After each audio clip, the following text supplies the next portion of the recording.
All right. Welcome back, ladies and gentlemen. This is David Patrick Harry with Church of the Eternal Logos, and I am joined by Kingpilled. Welcome, brother. How are you doing today? I'm doing great. I really appreciate this. It's a great honor. You've had a profound impact on my journey into Orthodoxy. Your channel and the videos that you've done have played a big role in my life. Really, man? I'm humbled. I'm humbled if I have played a role in any way. And that's kind of what I asked you to get into. I met you over on Jim Bob stuff. So you hopped into you actually hopped first into an open panel here on this channel. But I can tell that you were friends with Jim Bob because you guys already kind of had a rapport. So and then I saw you over in the Jim Bob crew, and I thought you were just a really articulate dude, and you kind of knew what you're talking about. And so I was like, hey, you want to hop on and talk about your journey into Orthodoxy, and then basically just open it up and Kingpilled audio's doubling up. Oh no. Let's see here. Can we check? Check. Check. I've got headphones on. Here. I hate this. Damn it. Okay. Check. It's going to be a 20-second delay, so that's the difficulty part with all the audio stuff. I hate it, man. Zoom, for some reason, keeps messing up on my... Has two voice boxes. What? Oh. Oh, they said it's better. Sounds fine. Sounds good. Okay. Okay. We're good to go. Sorry about that.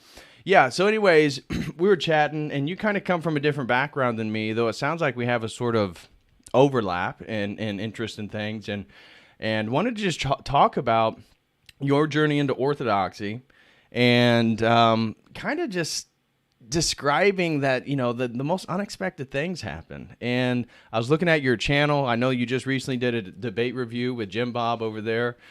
Seemed like that was pretty popular. Before we get into things, you kind of just want to introduce yourself and like what is your channel, Kingpilled, and who are you and kind of where you come from? Yeah. Okay. So, Kingpilled it came from my background, really. What brought me into Orthodoxy was political theory. I was actually very interested. I came from the anarcho-capitalist world, and I was very interested in trying to understand the structures of society and how they work together, how they interrelate. And that was paired with, at the same time, I got really deep into conspiracy theories and was looking into like ancient history, Graham Hancock, kind of that whole sphere of things. So it was actually yes. Oh man, Randall Carlson. People tell me that Randall Carlson is what I'm going to look like in like 20 or 30 years. Dude, you got a sick beard going on. That's why you're Kingpilled. your avatar, it's rocking. Yeah, thank you, man. That's an AI creation. Really? I put in a Orthodox Christian wearing pit vipers with a Byzantine cross, and that's what it spit out. That's hilarious, dude.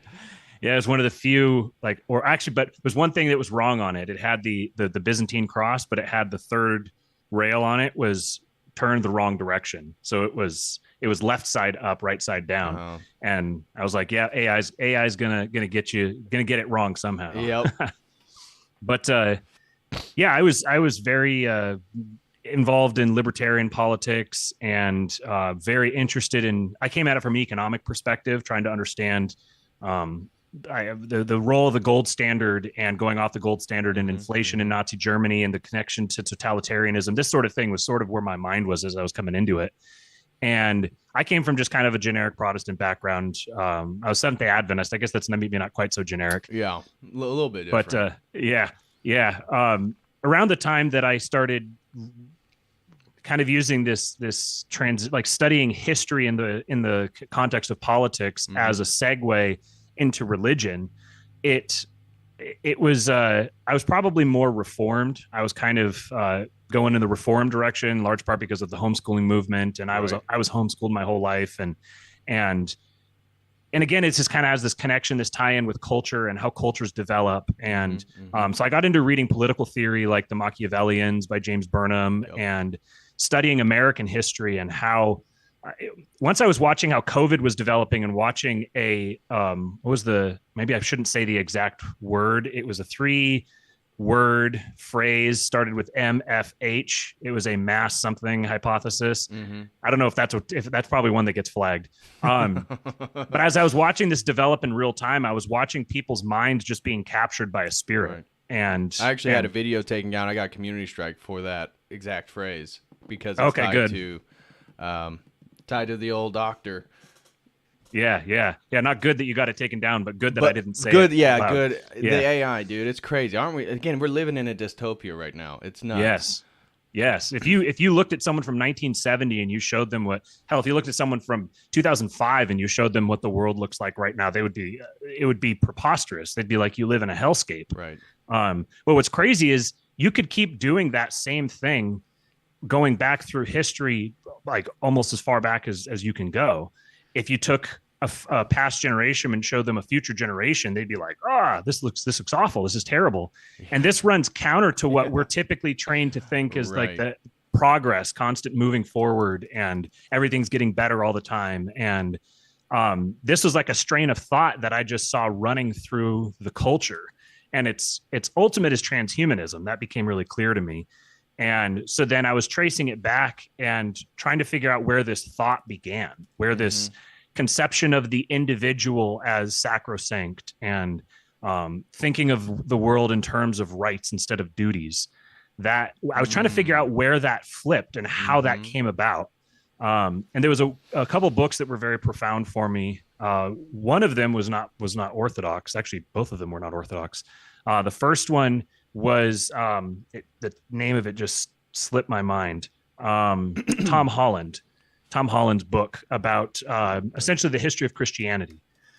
Okay. And he makes the case in there essentially that we're all Christians now, that our culture is in the same way that you might say Rome was pagan. Our culture has like Christianity is the water that everyone swims in. All of the non-Christian forces in our culture are all not just non-Christian, they're anti-Christian. They're all reactions out of Christianity. And there was a really interesting political thinker. The other guy who really influenced me was his name was Mencius Moldbug. He was a blogger. And he's kind of, I don't know whether I've moved or he's moved, but we're not at the same place that we were before. But he made basically the exact same case. He's an atheist Jew. And he made the exact same case that we live in an American culture. It's basically a derivation of Protestantism that reformed until it reformed Christ out of the heart of it. And then it needed to replace that heart with something. Right. And so the thing that it replaced it with was, instead of the person of Christ, they replaced it with the individual. Ooh. And the individual is now the core of the society. When you hear people talk about rights, they don't say they don't think of themselves and their rights. They think of this abstracted individual that's actually completely depersonified. It's just a kind of hypothetical individual that everyone compares themselves to. That's true. So it was this process of starting to watch all this develop in real time. And there's a tweet by a guy named Amused Chimp, who has stopped tweeting, unfortunately, since then. But he said, if the news is fake, imagine history. And that was, I read that. I had to take like a week off the internet after I read that one, because that was essentially where my leanings were going already, getting into ancient history and everything. So going through all of this kind of on parallel, I was also really interested in quantum mechanics. I'd gotten into psychedelics, and we was very interested. Then. Yeah, I didn't know that. But we definitely shared that. Yeah, it was simultaneously some of the best and worst experiences that I've ever had in my life. Yeah, and I don't regret having done it. I wouldn't be where I am today if I hadn't, because in breaking down boundaries, it broke down certain boundaries that I had that actually made me open to orthodoxy. Right. And so it got me way more in touch with the spiritual realm, which is all of this stuff with the psychology of the masses and this individual versus the person of the Christ. All of this stuff is all in that spiritual realm. So it made that realm much more real to me. Mm-hmm. So it, kind of one thing led to another. I was a monarchist. Like that was my identity. I became all about monarchy and its superiority. Orthodoxy? This is as I was getting into orthodoxy, right as it was starting to come onto my radar. And so how long ago was this? Give us a timeline. 2019, 2020. Okay. Basically. And how old are you, if you don't mind me asking? I am 34. Okay, yeah. I'm 33, so I'll be 34 in a few months. Yeah. Yeah, so it was my son was born about 2.5 years ago, so that corresponded very closely. Man. Congratulations. Thank you, man. Thank you. Yeah, I didn't know, absolutely. Are you married, I take it? Yeah. Oh, man, that's awesome, dude. Congratulations. Yep. God bless you and your family, man. Thank you, man. I appreciate it. So it was all of these thoughts of becoming a father played a big role in suddenly recognizing the necessity of a father figure in society. So I was it's kind of like a whole bunch of different thoughts of mine that were all running kind of at the same time, and all of them started running into the same point. So I'm thinking about like quantum mechanics and the nature of reality and multiple dimensions and like quantum hyperposition and all these different things, which is all this stuff's completely over my head, but I was desperate to try to understand what I was seeing around me.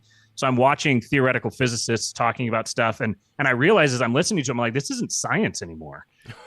These guys are spiritualists. Yeah, it's a spiritual worldview. Yeah, because they can't even prove it by their own worldview in regards to sort of materialistic scientific approach. It's entirely a theoretical construction.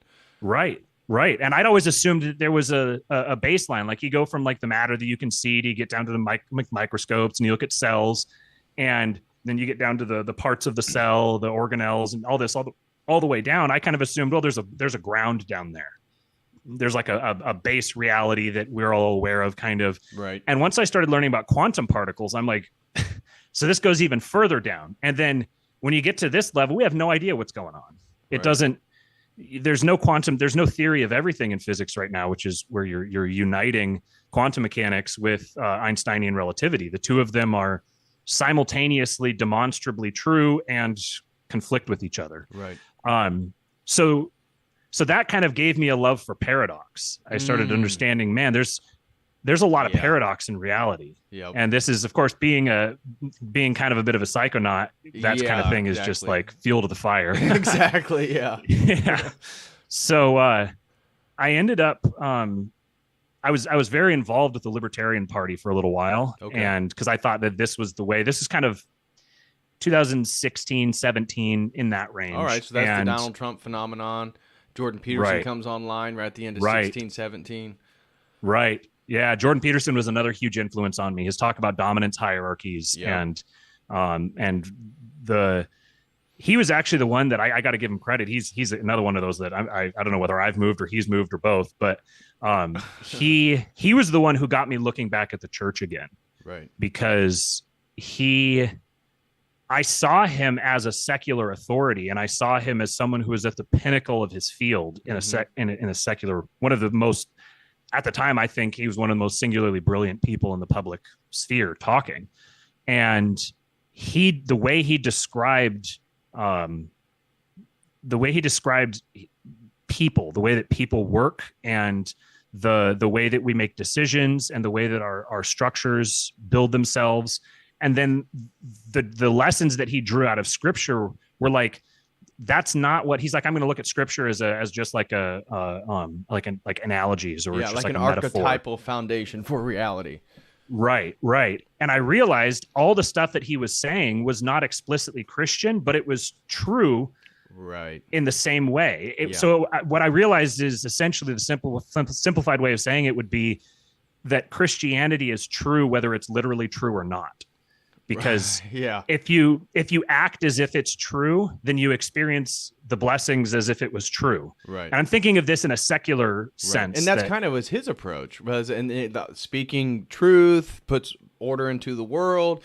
It's how you combat the chaos. You got to clean your room. You got to work hard and all this different stuff. And that's where, I did a stream, and Jonathan Paggio will be on next week, actually. Nice. And Jonathan, I watched a conversation he had with Paggio probably now about a year, maybe a year and a half ago. Well, maybe a year ago. It was after his comeback. So, right, he goes to Russia for a little bit due to the benzos, and then he comes back, and he was in tears talking about Christianity and Christ, and Paggio's like, that's why it has to be also literally true. And I talk about there's a spectrum, there's multiple layers, dimensionality to truth, and so you can look at the allegorical, you can look at the parable, or the literal, or the metaphysical, or the archetypal, and all these things are true. And Peterson, that's where he helped me open up, is looking at Christianity through not just a literal lens. And so it was like that archetypal storytelling lens that, look, these are not rules for life like his book, but in a way this is a narrative understanding of how we should move through space and time. And that was then brought me to the point where now I believe the whole thing's literal. And it's in my heart now. But you're so right on, because that was also something that was a big catalyst for me as well. Yeah, if something is true, whether it's literally true or not, then it must be literally true. I don't know if you could like create like a logical syllogism to demonstrate that, but I'm saying right. To believe it's not true is just silly. And so this is what brought me back to thinking, okay, I was looking into the church, but at the same time that this was happening to me in more of the spiritual, psychological realm, on the other side, I'm also seeing all these flaws in democracy and individualism, and seeing it as a perversion of Protestantism, and starting to recognize that the Protestantism I grew up with was a watered down version of something older. And so if you could hold those two thoughts with you, that the one about Jordan Peterson and something being metaphorically true and literally true means it's true, that thought, along with the Protestantism is a watered down, corrupted version of something older, which was my perception. It remains my perception. If that offends you, I'm not trying to offend you, to anyone out there. I'm not trying to throw stones at Protestants. I'm just saying, I'm describing my perspective. Right. And so then those two thoughts held together with this fascination with conspiracy theories, particularly under the idea of recognizing that everything I'm watching happen around me now is fake. Like the official narrative that comes out of everything over the last several years is going to be fake. Right. If you went into a coma and you woke up 80 years from now, the story that they tell you about these past few years is going to be absolute BS. So if that's the case now, I have no reason to think that hasn't been the case in the past. And who knows how far back that goes. So you can kind of see how these ideas are starting to intersect and coalesce for me. And so I wound up, it was Lord of Spirits was the first real Orthodox thing that I got into, because I'm like, okay, well, ancient history, how much of this stuff is with Graham Hancock, like all this ancient mystery religion and all this stuff, what is the history that I wasn't told? Right. And someone said, well, if you listen to this podcast here, they'll talk about giants, and they talk about how there's the demons possessed humans and this sort of thing. And I'm like, okay, this is the history that I wasn't told. This is what I'm missing out on. So I started listening to it from a secular scientific sort of, like, these guys are presenting a narrative of history I haven't heard before, and it's fascinating. Let me see how coherent it is. Right.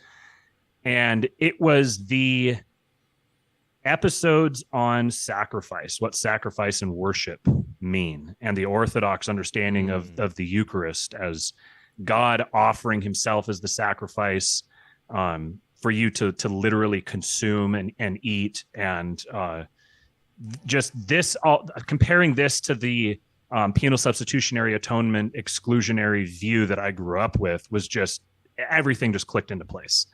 Everything, history, politics, sociology, language, all of these things all just kind of merged into what I recognized as religion.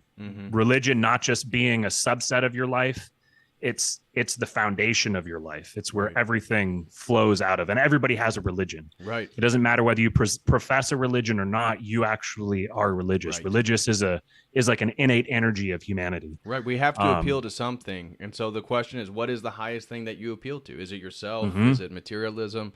And that's where scholars of religion, trying to come up with a definition of religion, some have said, well, religion is really just this. It's what man appeals to in the highest order. That we're like, instead of Homo sapiens, we're like Homo religious, and that what the thing that differentiates us is participation in these higher things. And I think that's actually somewhat accurate, even with Orthodox theology, with all these uncreated energies, because this does separate us from the animals. And then it's like, well, how do you account for love? How do you account for logic? How do you account for honor? And what is honorific? And how do you attain honor and glory? And so, yeah, I'm totally with you there that we all have religions. It's just, what is your religion? And have you really thought about it and come to a conclusion on it?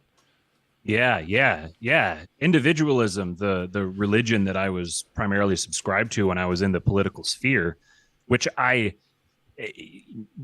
you describe it as a derivation of like Western Protestant Christianity that has substituted the individual for Christ, it's very easy to mistake that for Christianity. It's like a carefully constructed edifice that's designed to look on the outside like Christianity. Right. It says a lot of the same words. It borrows a lot of the same language.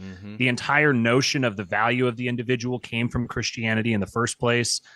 So it looks very deceptively like Christianity. Right. And Jay Dyer became a big influence on me because of this, because he's describing how this edifice has been built up. He's describing in historical and spiritual terms where that came from, how it was erected, and that it wasn't just an accident, that this is the inevitable outworking of large groups of people in cooperation with one another across generations without Christ at the head. Right. It's naturally going to create a false Christ. Yep. Yeah. And we see that. And I honestly, my research with transhumanism, when I look at it as a religious paradigm, it's so similar to a Christian perspective. And so even the idea that you're going to gain these attributes of divinity, that they can resurrect life, so they can perform experiments where they do the cryonic freezing. This is Natasha Vita Moore. She's one of the famous transhumanists. And so in 2019, they did a study where they took a rat, and people have probably heard me say this many times before, where they trained it to run a pattern, a puzzle. They put it in cryonic freezing. So for all intents and purposes, it was dead for like a week or 2 weeks. They brought it back to life, and the animal was able to remember the pattern. And so this is like an inverted form of Christ being able to resurrect, heal the sick. And that's where this promise with transhumanism is, there'll be no more disease. We're going to move into a higher ontology with the machines. This idea of social justice, in that because transhumanism is very much wrapped into the LGBTQ and social justice and climate change. And so this sort of abstract caring for all people and being overly compassionate and ending suffering. It's like these are things, or the war is against death, right? We as Christians, we're openly saying that the war is against death, and so are the transhumanists. And so I think it's so interesting that transhumanism on its, again, the edifice, as you said, on the outside, is very eerily similar to a Christian paradigm, but inverted in the most subtle ways every time you look at it. Right. It's like, you know how if you have two lines that are going really close to each other, and then you deviate one of them by like 1/4%. And then if you wait for a period of time and then deviate by another 1/4%, another 1/4%, you keep doing this. These are tiny, tiny, barely imperceptible moves, but at the end, they're going to be really, really far apart. And you're going to see that both of them came from the same place, but that's kind of what has happened here, where it's becoming increasingly clear that there is an anti-Christian edifice being built, right, and going into action, right, and it's been being developed for centuries, right. And did you see the Abrahamic house of worship? I mean, that was Yes. trending around, and what's that? I mean, that's like, again, as Orthodox, we have Logos Pragmaticos, thanks to St. Justin Martyr, that, look, we have one epistemological framework, Logos theology, but then if you look at Taoism or you look at Hinduism, there's aspects that we're going to agree with, maybe doctrines, ideas, but we are unified through a singular epistemology, where the inversion, perennialism, ecumenicism, is that there isn't really no singular epistemological framework, but it's that same sentiment that, oh, well, we can find truth in Islam, we can find truth in Judaism, we can find truth in Catholicism, and, oh, well, really, we just all worship the same God. I thought our God was Trinitarian. Are the Muslims Trinitarian? Are the Jews Trinitarian? And so it's the edifice of the anti-Christian system. It's so subtly similar once you just like start going down all these things. Mm-hmm. You have the you were just saying about the I just had this thought just flitted right out of my mind. You gave me a spot of inspiration there for a second. We're talking about Logos Pragmaticos, houses of worship, same God's Trinitarianism. Yes. Mm-hmm. Perennialism. Because perennialism, if I hadn't become Orthodox, I would have become a perennialist. Right. That was the direction that I was heading. And I'm seeing a parallel here where saying that there is no one epistemology is itself one epistemology. Mm-hmm. So it's like a self-contradicting thing where these two things feel like they're really close. You get the people that say, atheists just believe in one less God than everybody else, or Christians only believe in one more God than the atheists, is the way I think they usually say it. It's the same kind of thing where you get two things that seem to be really close together, but they're like an on-off, that they're actually diametrically opposed to each other. And there's this negative impulse, or I'm meaning in the sense of like taking something away or creating a vacuum, that I see this parallel elsewhere as well. Where, coming from my political background with libertarianism and then anarchy, there's this urge to get rid of the things, remove all of the things and replace them with nothing. Mm-hmm. So get rid of all the government institutions and replace them with nothing. And then with the individual, which it's born out of, all these ideas are connected together. They're swimming in the same water. Right. With the individual that's coming out of that, individualism is this negative proposition that everyone else should not do unto me. Right. So it's not a proposition for this is what you should do. It's only a proposition for this is what you should not do. Right. And when you remove the positive from it, and I'm not just saying positive like sentimentally, I'm saying when you're not prescribing something concrete, then something abstract is going to be hiding in the wings there. Right. And you're going to be driven by this nothingness. We're quite literally driven by nothing. Right. By an empty cavern. And with that individualism, I think the opposite of that is our Orthodox personhood theology. Yes. So we don't disagree that there's an importance to a singular person, but individualism is an atomistic approach where you can be filled in by any other individual, because all you are is just like an atom. You're just a thing. You're just a block. You're just widget, a couple hands that can work at the machine line. Where personhood is your name, your talents, your uniqueness, these are all given by God, and don't destroy these things. Where the psychedelics, it's like we're trying to obliterate those things so that you can merge back into cosmic consciousness, that you can realize you're the higher self, or you can realize how we're all one. And Orthodoxy is saying, no, well, we're all one humanity, but don't obliterate your unique personhood. And then individualism on the other extreme is like this loss of the uniqueness of each other. And that's where it's so interesting. You look at the leftist program and how everybody's becoming the same person. And so they think they're unique because, X, Y, Z.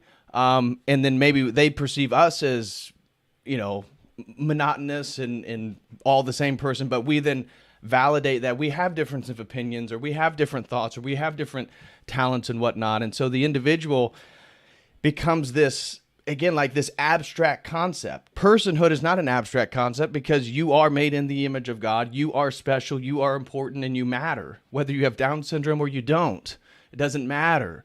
It's God's will, and when you resurrect, you're not going to have that Down syndrome. That's due to the fall. But the individualism is like, well, we're just individuals, so I guess we need to reduce the population. I guess we need to, do X, Y, Z. It's just like this abstract mathematical equation because people aren't really people. There's not really importance because it's all based in this Darwinian process of, well, we get to rule you because we deserve to because we can. It's fascinating how there's this problem of the one and the many, and individualism and its manifestations in materialism, anarchism, all these different things, progressivism. Individualism is falling into the trap of the many, where on one sense, where it's saying that every individual is sacrosanct. Every individual is sovereign. The idea that every individual can be sovereign is completely incoherent. That violates what sovereignty even means. Right. It's not possible for every individual to be sovereign. So radical egalitarianism, the removal of all distinctions from everything, creates a oneness. Right. So leaning all the way into the many creates a oneness. It creates the Borg, the complete breakdown in distinctions and differentiations. And this is why we're creations that are created to create. Right. We're created to establish boundaries, establish borders, right. Create order and structure. Right. This is what life is. Life is order coming into being emergently. Yes. Couldn't agree more. Yeah. And that's why then the paternal instinct to maintain those boundaries is tied to following, again, if the Father, God, Jesus Christ, because I always use the metaphor that men are the castle walls, women are and children are the jewels inside.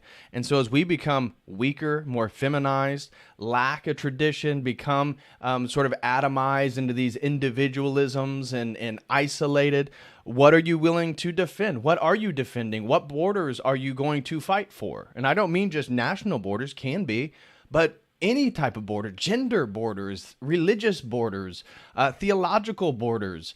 Borders between ideas, yeah. Borders between ideas. And so it's so important. And that's why then, with Uber Boyle, we talked about, like, what are you willing to die for? That's a really important question men have to come to terms with. Because if you don't have anything you're willing to die for, you're already dead, really, because you have nothing to live for. Yes. Yeah, that's like the strongest border of all. Because that's where you're saying, I'm drawing the line here and I'm putting my life on it. I can't put any more on it than my life. That's right. The hardest border. It's interesting. One of the political thinkers that inadvertently on his part led me into orthodoxy, Mitch's Moldbug, the guy I mentioned before, he had these two terms that he didn't coin them necessarily, but he used them, pronomian and antinomian. Mm-hmm. And nomian coming from nomos, which means law, tradition, custom, and so he said, you have left-wing, right-wing, conservative, liberal, Democrat, Republican, all these terms that we use. But he said at the foundation, what we're seeing is a real thing. Because if I tell you he's a right-wing person, you're going to know exactly what I mean. If I tell you he's a left-wing person, she's a left-wing person, you're going to know exactly what I mean. So there's a real phenomenon that's going on here. And what he said is it breaks down between pronomian and antinomian. And that the antinomians are the people who are constantly warring against structure. They're warring against order. They're warring against it's literal degeneration. They're degenerating the things that have been generated. And this is the antinomian force. And this is the force that institutions are established to control, right, to prevent that force from taking over. Right. And you can get Jungian with where some of the forces, the identity comes from, right, childlike and female, and there's lots of different directions you can go with all that. Types of stuff. Yep. Right. So then Jungian analytical psychology was another road I spun off on as well. Right. But the pronomian side is what he says, why he says he's absolutely right wing, and that he equates right and left with good and evil. I think that gets a little sloppy, a little dualistic, from an Orthodox perspective. Right. Yeah. Western Christian perspective probably could get down with that a little bit. Yeah, very much, and that's probably why that idea appealed to me in that framing the way he did. And so it was getting into orthodoxy that made me go, okay, this isn't quite right. There's a truth here, but it isn't the truth. Mm-hmm. And the truth, I think, that's there is the thing I was saying a minute ago about creation and generation. This is the be fruitful and multiply is a command to establish order on the earth, to exercise dominion, be fruitful and multiply. And this speaks directly to the role of the Father, which then naturally reflects right back on an icon of Christ and an icon of the Father. Right. So you see this just, I mean, once it started just popping up in all these different areas for me, I was a lost cause. It was no going back. Right. I want to continue this. I want to give a special shout out to Melaforta Musai for becoming a channel member. God bless you and thank you so much. I truly do appreciate it. So you were talking about, and that's one of the things I'm going to get into, Jonathan Paggio, is why the Jungian, the archetypal, the Jordan Peterson approach, it's such a catalyst for so many people to really move into orthodoxy, which then says, yep, you get all that. You get all the logi. We have a place for the archetypes. Oh, you like the logos? Yeah, we believe in that. We've developed a concept all the way through the Greek philosophical tradition. We believe this is exactly what all the prophets of the Old Testament are prophesying about. He's the Word of God. You can't communicate to the Godhead except through the logos. So that's exactly who's on the burning bush that Moses is talking to. And so when did this, for this timeline, just give us a general timeline. So is it 2020, 2019 when do you move from these ideas into an Orthodox church, into catechism, into becoming an Orthodox Christian? So, yeah. Okay, yeah, you got me all hot and bothered there talking the Oh, well, you can go anywhere stuff. you want to go, bro. You can No. If you want to pick up on any of those strands, go ahead, dude. I was saying I turned into a spectator and I was just sitting there just listening to you go, because that's the stuff I'm interested in right there. So it was in 2021, the summer of 2021 is when Orthodoxy really started coming onto my radar. It was through, are you familiar with Vin Armani? Yep. Cyprian? Yeah, I know him from the podcast with the Father Path. Turbo Qualls. Yeah. So I getting into the libertarian field, I kind of ran into him there, and he was one of the people. Orthodoxy? I knew him before Orthodoxy. Oh, okay. Yeah, I didn't know him personally before Orthodoxy. Okay, but it was as I was kind of starting to explore Orthodox ideas and just sort of talking about what I was learning, I wound up on his radar, and he it wasn't explicitly Orthodox ideas, because he said the stuff you're talking about, this is, you would be interested in Orthodoxy, you should check it out. And so I did. And so that was throughout the year of 2021. And then my wife and I moved from Southern California, where we were living, because my son had just been born. We did not want to raise a little boy in Southern California, especially one who is, we are very particular over the medical treatments that he receives. Right. So we didn't want to do that there. But the church that we'd started going to right at the end of 2021 was Father Josiah Trenum's church. Oh, wow. Riverside. That was my introduction to Orthodoxy. In 2022, I went there for the Ascension Liturgy, which was on a Thursday morning. And man, was it awesome, dude. That iconostasis with the dove hanging down, the wooden dove above the altar. I'd never seen that before in any of the churches I've been to. I haven't seen the hanging dove above the altar like that. The wood, that dark colored wood. There was so much incense. The ceilings were so high. And I don't mean to be blasphemous in any way, but it was certainly majestic. And it was like, again, coming from the secular world, like Gandalf. Like he was there, he was chanting, the incense, the light was shining down. This is probably 10 in the morning, 10:30 in the morning. And it was like, what? The choir's beautiful. The icons are everywhere. Every saint you can think of is there.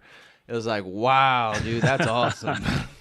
It's incredible. And I've told people before that meeting Father Josiah is the first time really in my life that I've had the experience where I hear people talk about being in the presence of a holy man and experiencing that holiness. That's the first time that I've really experienced that, was with him. So we were very, very spoiled with our introduction to Orthodoxy. And so we talked to him. I told him about some of the stuff that I was wrestling with, leaving, going to Texas and everything. And we sat and talked with him for about an hour, and he gave us some counsel. And he told us Orthodox don't run. We don't run and hide. We stay and we fight for our cities. We fight for our communities. But he said, Texas is also a great place, and they need good people there too. And then he gave us a really interesting talk on suffering and the role of suffering in Orthodoxy, and encouraged us. One of the things he told us is, he goes, well, if you're lucky, because we're talking about being concerned about, the apocalypse essentially. And he goes, well, if you're lucky, then you guys will be martyred very soon. But chances are you won't be. Chances are it's not going to go so easy for you, and you're going to have to fight through.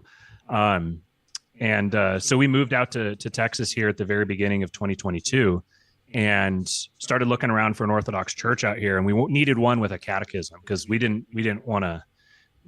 wanted to just go all in.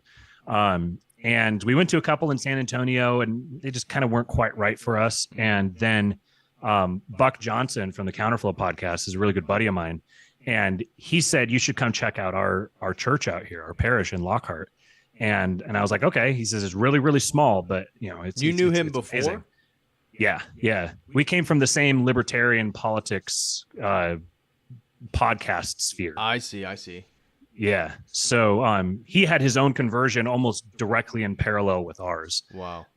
So he invited us out there, and it's small. It's maybe 25 to 40 people most days. It's in a rented room off of an alley in the back behind a title company. It's very early church. It feels very early church. We're all crammed into this little room, and it's if I may, it's the most base community of people that I've ever spent a significant amount of time with in person. Everyone there we're all on the same page on virtually everything. Right. And fantastic community. And it's been a beautiful experience. We were driving 75 miles each week to go there, just because of how great of an experience it's been. That's an American Orthodox thing, is how far a lot of people have to drive to get to a church. But man, that's awesome. And that's so empowering for one's faith, that you find a parish that has all those things, because it can go the other way. And where you go to a parish and you have these sort of idealistic expectations for Orthodoxy, because maybe you are ahead. And so, which you clearly are, getting into the psychedelics, I'm ahead too. And so then you learn about the theology, you read books, you come together, you see the paradigm, you're like, oh, this is the truth, I got to join. Then you go to the parish and it's the liturgy's beautiful, I join. And then you realize that one of the people right next to you votes Democrat, and they're pro-abortion, and they want to wear masks, and they're all about the jab. You're like, what the heck? The evangelicals with the rock band church, the pastor's telling us not to do it. And it's like, well, it's not ideal. It's not an idealism. It's a reality and a hospital for souls. But when you find those communities, and even within my church, there's certainly a very variety of opinions. However, the most base people I know then are there, and they come and they get it. And we get it because, like you said, what are you going to die? Or what I said, what are you going to die for? But you're talking about everybody's religious. It's like everybody there are converts that I know, that, again, the real based ones at my parish.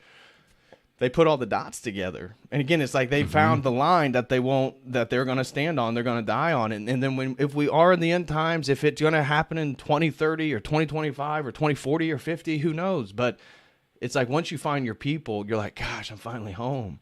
I'm finally home. And it can bring you to tears, because it's like, wow, finally. Yeah. I've been lucky that I haven't lost a lot of people in the process, because the majority of my family are very conservative Christians. And so I know that they're not, some of them aren't super thrilled with it, because they see Orthodoxy probably the way that I used to, which is like weird Roman Catholics. Right. And especially growing up Seventh-day Adventist. Yeah, definitely. Part of the Seventh-day Adventist doctrine is that the Antichrist is quite literally the papacy. Right. So there's not a lot of Catholic sympathy. Yeah. Yes. So there's not a lot of Catholic sympathy there. So being a weird Catholic is kind of going to gets a few side eyes, but no, I haven't had anybody who has outright rejected me or, anything like that, really. But it hasn't been easy either. And it's not really for those reasons. It's for a lot of other reasons, just career stuff, health, just money. All of those things have been, we went from doing pretty well, just kind of living high, doing the dual income, no kids life in Southern California. working for an entrepreneur, working from home, doing our own thing, having a great time, to we got to work now. Things are tight. Where we had to relocate unexpectedly. Taking care of a child is a chore, and my wife is an absolute saint because she holds it down. She holds it down and takes really good care of him while I'm working and generating money and trying to keep the family together. So, yeah, I was kind of sensing some of the same things you were mentioning the other day about how there's a lot of people who've talked about suffering and the role that suffering plays and Orthodoxy's perspective on that. And it can almost get to the point where you're talking about it a little too much, because then people are like, oh no, they're making this sound like not all that appealing. I think I'm just gonna hold off a little bit. I don't want things to get worse. Right. And I think that's not a great message to send either. So you don't want people underestimating it coming into it, but you also don't want people building it up into such a big thing that they never take that step. Right. And I really appreciate that. And so I was talking with a buddy of mine the other day, and I told him, like, he's like, the shit's hitting the fan and I'm having a hard time. And I hear that it gets even worse once you become a catechumen. And I said, well, it ain't easy. It was probably the hardest year of my life. Right. But I can see the growth in myself over that period of time and becoming just a much more serious person and much more focused, having a lot clearer idea of who I am and what I'm about and what I'm living for. And I wouldn't trade that. Right. If I'd continued with the easy pathway, it would have been it's boiling the frog. Right. It's getting hotter and hotter, and you don't quite realize it until all of a sudden, your lower half is burned off. Right. I want to continue on this idea about the suffering that in the temptations and the the craziest circumstances can happen, especially when you maybe become a catechumen as you move in. And, Father Deacon's in the chat, and there was a time I was asked graciously by my buddy Michael Moeller, Dr. Michael Moeller, to be his godfather. And so last summer in 2022, down in Southern California, Father Deacon was also the godfather of multiple people, and they're on the same baptismal class at the same parish. So Father Deacon and I, hey, we're going to meet up. My buddy's going to be there. Your buddies are going to be there. We're going to be hang out. And I remember a very profound conversation we had after the whole baptism. We went to Father Deacon's parents' place and we all hung out, and people started sharing a lot of the sufferings that's going on in their lives. And Father Deacon made a comment about welcome to Orthodoxy. What we do is we suffer together, because that's that carrying that cross is what's going to set us free. And so it's like we have to embrace the suck, as the Marines say, right? But once you see that the suffering isn't something to shy away from, and if you are shying away from it, you're dying, because it's the suffering and persevering through that makes us better men, makes us better women, makes us better people, makes us more Christ-like, especially we can maintain that image of God as we move through it. And so when you become a catechumen, it's like that's the initiation ritual. We don't haze people. The demons will do it for us. So if you have a problem with, you have a problem with lust, you have a problem with women, maybe, you go out and you like to find girls and have a lot of sex, and now you're trying to stop that, become voluntary celibate, become an Orthodox Christian. Now, women will come at you. If it's drugs, whatever it is, whatever your temptations are, they're going to emerge, and it's going to happen in the craziest ways. And it's just testing you to, can you say no? Can you keep moving forward? And I agree. For me, it was, it wasn't easy for me. And for the hardest thing for me, what happened during my catechism is I knew a ton about Orthodoxy and Orthodox theology before I joined. And so I was already on like a 2-year ortho journey, if you will. I did a PhD course, as everybody knows, and had the whole worldview basically as a non-believer. It just wore on me eventually. Yep, that's got to be it.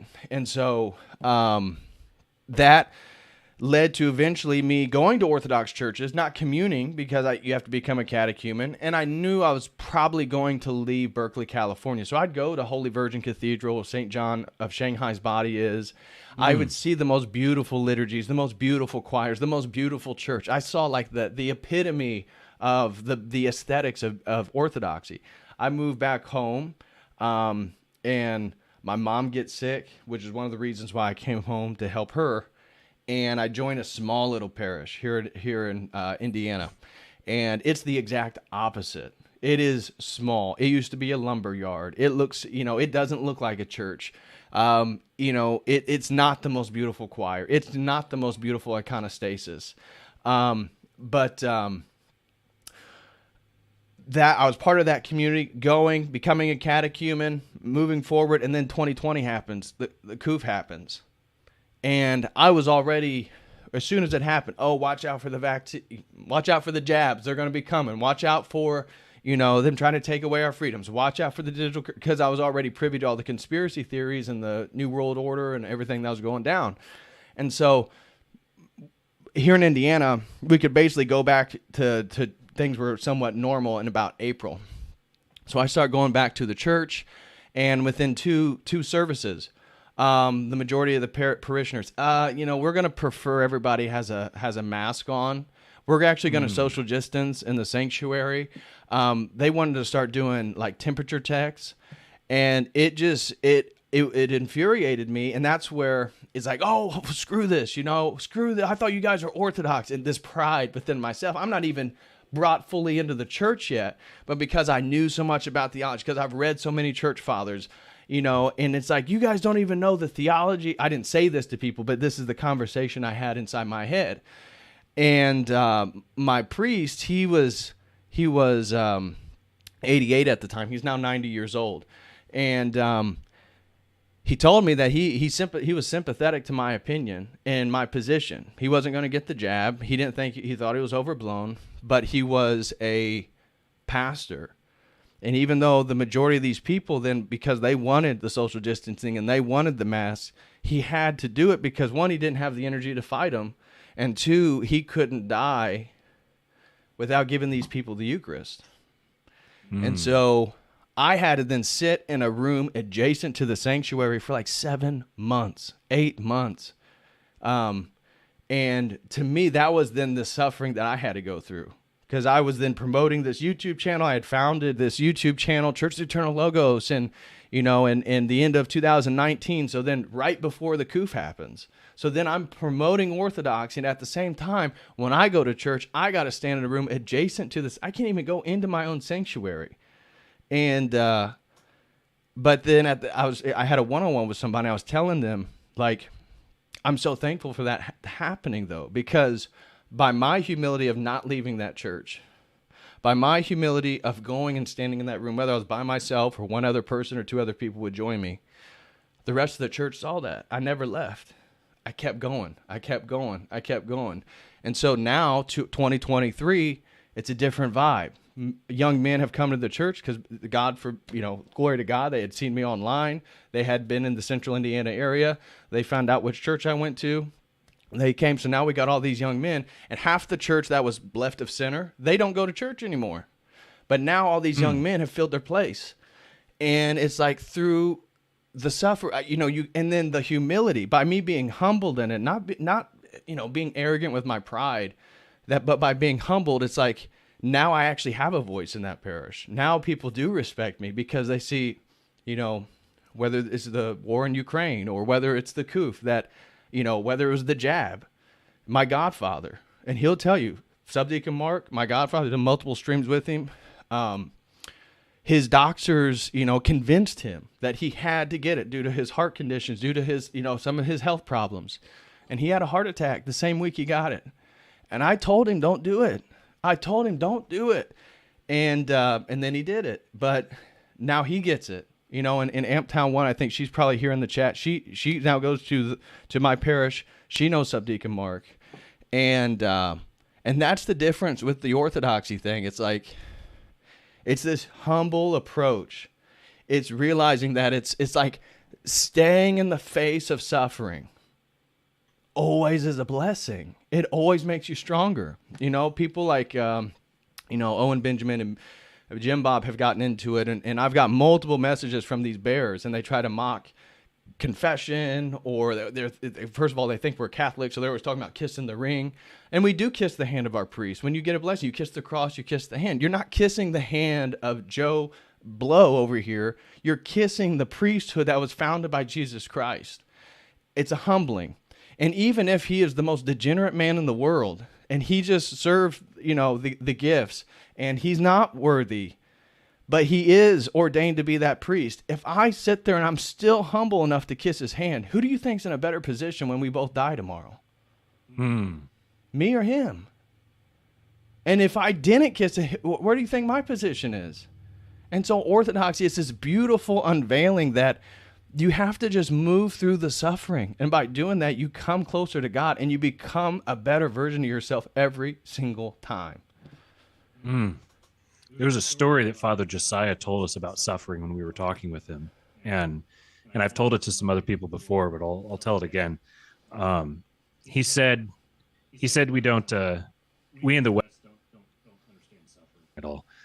He told a story about it was a priest he knew. I don't remember if it was like a mentor or someone to him, in Eastern Europe somewhere, Serbia, Bulgaria, Romania, somewhere in there. And, priest was serving the liturgy, and a woman came in the back door of the church, just wailing, crying, making a scene. And so, he asked her to go out and went out and talked to her afterwards and said, "What's going on? What's the deal?" And she said, "Father, my husband and I," she's in her 50s, something like that, 50s, 60s. "My husband and I are wealthy. We're prosperous. Every single thing we've set our mind to has been a wild, roaring success. We've got a wonderful marriage. We've been blessed with many children. All of our children are happily married and have their own children. Everything that they do, they're successful. We want for nothing." And she looked up at him, just tears streaming down her face. And she said, "Father, God has abandoned us." And Father Josiah, he threw his head back and laughed just for like 30 seconds after he said that. And he looked at me and he said, "Westerners don't understand suffering." He said, to the Eastern mind, suffering is growth. The suffering you're experiencing is growing pains. Right. And if you're not suffering, you're not growing. Suffering is the tool that God uses, the furnace that God uses to mold and fashion us. And there's all of this slough that has to be taken off. All this sin that we've latched onto, and we've baked it into our pores. And if we're in the presence of Almighty God with this sin infested in us, then the sin is going to be destroyed, and we're going to go with it because we're married to it. So we have to let all of that go. We have to cleanse all of that out of ourselves. And this is spiritually speaking, and there's a physical element to this as well, that our bodies are degenerated. Right. Are degenerated. Generating is creating, is bringing life. And we're degenerating. The life is being in us is being replaced by death. And that death has to be burned out of us. And burning that death out is painful. It's a painful process, and it takes a long time. But you have to lean into it, because if you don't, then you're choosing a more permanent death. Right. So you can have the death of all of the sinful parts of yourself, and you can emerge from that, or you can let all of it die together. Those are the only two options. Right. And that's carrying your cross. Christ showed us what the world did to God incarnate. And so it's like, you want to follow him, you don't get off scot-free. And that's the point. That's why, again, Orthodox, we are suffering together. That's the point. We suffer out in the world. We come together to have liturgy, and we pray for each other, and we share fellowship, and we love each other. I always say it's a hodgepodge of people. Go to your Orthodox fellowship. It's the babushka. It's the left to center guy. It's your base trad friend. It's a wonderful priest. It's all types of people. But even then, even when somebody is left of center in your parish, even when they're wrong about health procedures that are going on in the world right now, being able to look them in the eyes and tell them you love them and give them a hug. Like, what can be more powerful than that? Mm-hmm. Even changing their opinion eventually. You can't force somebody to change without, and that's where you bear the image of Christ, and it has this profound ripple effect around you, and then we're always falling in and out of that. So that's then the Orthodox life, is that you get brief moments, you get brief flickers of feeling the energy of being a conduit for God. And then you watch, and then you masturbate, you watch porn, you feel disgusted with yourself, you lose your temper on somebody, you say something you didn't want to say. That's life. That's the repentance. That's like getting back on the bike. You gotta work at it, and that's where fitness.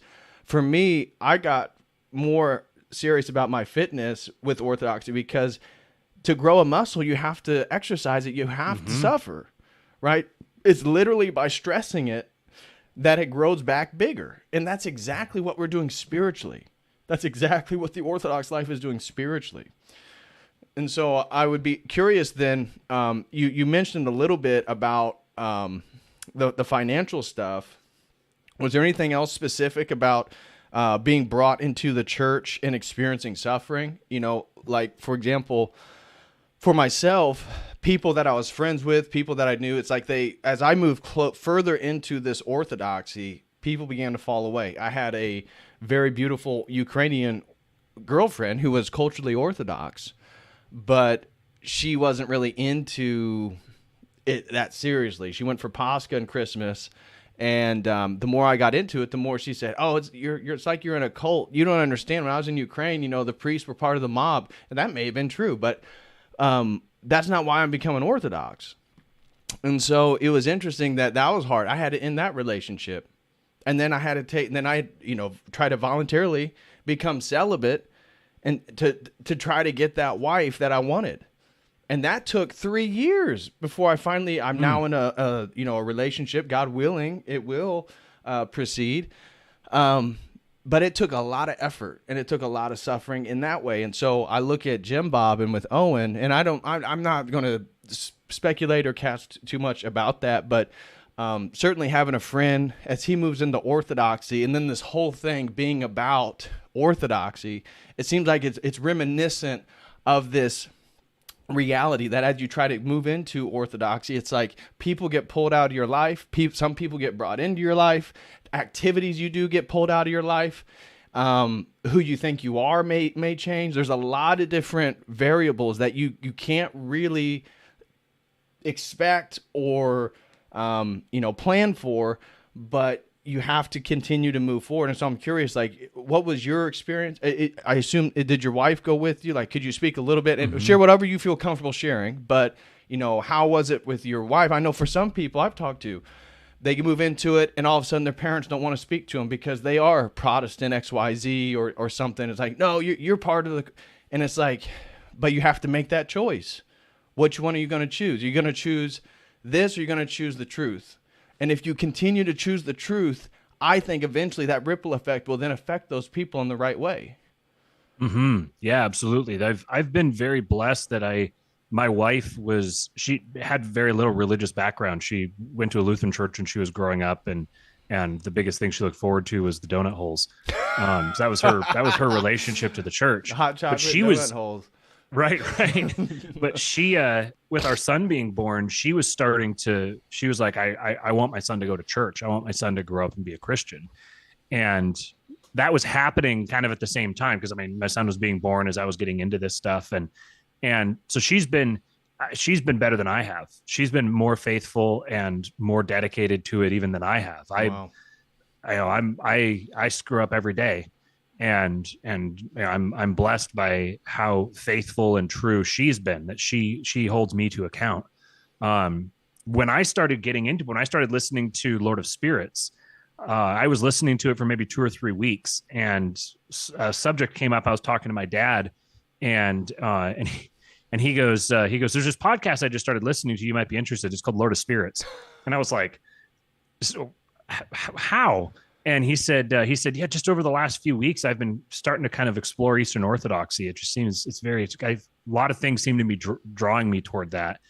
And I was like, almost the exact same time, he and I both started listening to Lord of Spirits, which was the big foot in the door for both of us. Wow. So I've been able to share the experience with my dad as well. That's a full patriarchal realignment. Right. It is. Yeah, totally. And now Eastwood's going to be, my son is going to be basically a cradle Orthodox. So wow. Glory to God, man. Yeah. Yeah, that's absolutely, awesome, man.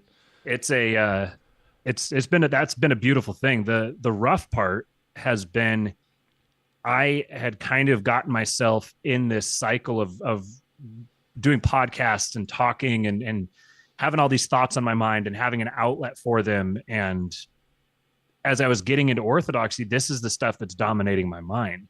But I'm feeling more and more unqualified to talk about any of this stuff. I don't want to be out publicly speculating or teaching or this kind of stuff. I just don't feel comfortable doing that. And if I can't do that, then I can't do a show. Like I can't just start talking because it's going to come up, it's going to come out, and I can't put myself in that spot. And so I kind of had to gag myself over the last year or so, which has been tough. Like I want to talk. I want to share with people what I'm thinking and what I'm talking about and get their feedback and stuff. But I was realizing that it was kind of a crutch for me, and I couldn't do it responsibly. And that's been, as someone, you could ask my whole family, I could talk the hind leg off a donkey from a very early age. So not talking, just kind of going within myself and just consuming, not really putting out, just taking everything in has been, it's been difficult. It's been uncomfortable. And, I'm kind of starting to get back to kind of getting in the swing of things. And I've spent the last several years just being in kind of a dark headspace, getting really disillusioned with everything that I used to believe, and kind of losing focus, losing track of where I'm going, what I'm doing, and trying to get myself onto a path, trying to figure out, kind of groping in the dark. Right.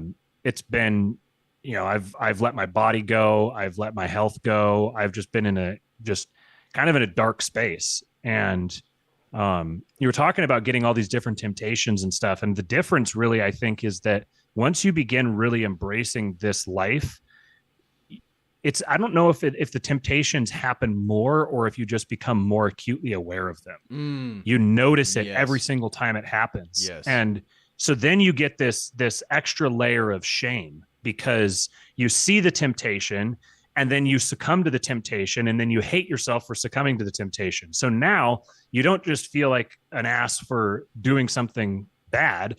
You feel like an ass for being too weak to even not do it when you saw it coming. Right. And so then, some people are harder on themselves than others. I'm someone who's very hard on myself with that kind of thing. Yep. And so, that it's that pairing that with the, struggling with health issues and with everything else has just made it every day has been a slog. It's just getting up and trying to go through the same routine, trying to hold things together. So I haven't really had a specific thing that I could point to. It's just been, life has just felt difficult, but much more difficult than it should. And which then you get the self-critical, like, my life's not even that hard or that bad. Why am I struggling with it so much? Just bearing all of this spiritual weight you just got to let it go. No, and that's a great point. Yeah. And especially once you get baptized in and start taking the Eucharist, I felt like they tell you that, the Holy Spirit's in you. And so now it can feel, when you engage in things you shouldn't, you become a little bit more sensitive to it. And man, I feel like that was my experience. And, I work harder than I ever have in my life. And I don't necessarily feel like I'm moving a lot faster. And at the same time, it's like I can't stop. And so the only relief is going to church and praying. The only relief is like letting, just my full commitment and belief that God's got me. And it seems like, and that's when we look at ourselves, it's like he always has. Every time he's always still giving us exactly what we need, even though it's not as much as what we wanted or when we wanted it, he always gives us what we need. And that's when it's like, once you can see that, it's like, you just can't, you have to keep going. Nothing has gone according to plan. It's like every possible thing that could go wrong goes wrong. And yet there's always, especially speaking in financial terms, there's always just enough. It's always that, like how are we going to get this done? How are we going to pay these bills? How are we going to afford this new expense? How are we going to get, and every time. Sometimes it's at the last possible second, Yep. but something's there and on to the next day. And then something's there on to the next day. Just keep steadily plugging forward, and you kind of start feeling a bit of momentum as you're like, okay, I see. It's like I'm in a new world now, and so I'm still kind of working out the kinks and trying to figure out, okay, so the more here, I feel like I'm on solid ground. The more that I step forward, I'm kind of starting to pick up pace and feel the momentum building again. So it's like it's kind of like my whole life just was like a freight train that just crashed into a wall, and now I'm building up and putting things back together. And now there's like a path forward. There's like a light that is drawing me and pulling me. I'm going to be baptized at Pascha this year. Glory to God, man. That's awesome. Wife, with baby, and yourself, man. All three. Yep. What about your dad? Is he a catechumen? What's your dad's relationship? He's up in Washington State, and also being baptized with me will be Buck. Buck from Counterflow is going to be baptized with my family. My dad is a catechumen, or he's getting in that direction. So my mom and a couple of my siblings are not really that interested. I've got a sister who's going to Reformation Bible College in Florida, and so she and I have had some theological back and forths. That yeah, not a lot has been achieved yet in either direction, but yeah, so my dad he isn't formally a catechumen yet because the nearest church he had got shut down because it's a Russian Orthodox church in the Seattle area, and they lost their space to rent all of a sudden inexplicably, and then nobody would rent to him. And he had just started. He went a couple times, and then that happened, and so he's been holding out, waiting to see if they're going to get going again. And they just got another space rented to him here in the last couple of weeks, and he just has started going again. So he's well on his way as well. That's awesome, man. That's awesome. Glory to God. It sounds like the Spirit's definitely moving through much of your family and your own nuclear family. Man, that's awesome, dude. I've talked to so many people, and usually it's men, but there's also Orthodox women in our community where their husbands incredibly reluctant to become Orthodox, incredibly reluctant to ever identify themselves as Christian. And I know some people, and that's where, even people we know, Orthodoxy has then led to divorces. And, it separates people. That's what I'm saying. Like, it will pull people that aren't supposed to be in your life out of your life, and it hurts. It's not easy. And so that journey, man, you just keep going. You just keep going, but it's that's really cool to see that your family's on board, because when I speak with people and we've done one-on-ones and they tell me, hey, I watch you and Jay Dyer and Tristan and Father Deacon and the whole Ortho Bros, and I know the theology, and I'm going to church now. And I go, oh, great. And, he says, I'm married. I got 2 kids. I go, oh, does your wife go with? Oh, no. I go on Sunday by myself. She doesn't really like it. She thinks it's kind of obsessive. It's kind of too much. It's kind of over the top. I really want her to go, but she mocks me. I had one guy talk about how he was going to church, and so he invited other guys over that were his age for Bible study, and his wife was just irritated by hearing them talk about Jesus all the time. That's not a good sign. And so my advice is just always, you got to pray. You got to pray. And in my experience, the people who do continually pray for their partner, often their heart opens up and they become much softer to it. And if it's not, God will do what's supposed to happen. And that's where we have to choose God and let the chips fall where they may. This is where the Kingpilled name became kind of a little bit profound to me, that I first started using it in a political sense, thinking about monarchy, and then going through this process of having a son and encountering Orthodoxy and really starting to realize what it means to be a man and your responsibility to your family, your responsibility to taking control of your own life. And for me at first, it was more of the kind of radical individualist political message, like, pull yourself up by your bootstraps and go make something of yourself, and your community depends on you. And if you don't like the way the political system looks, then go get yourself the wealth and the influence that you need to change it, and make yourself immune to the system. Don't let the system affect you in any way. You control your own outcome. You control your own territory. And this is the mind of a king. This is how a king has to think. A king is beholden to, or was in the era of kings were beholden to their people.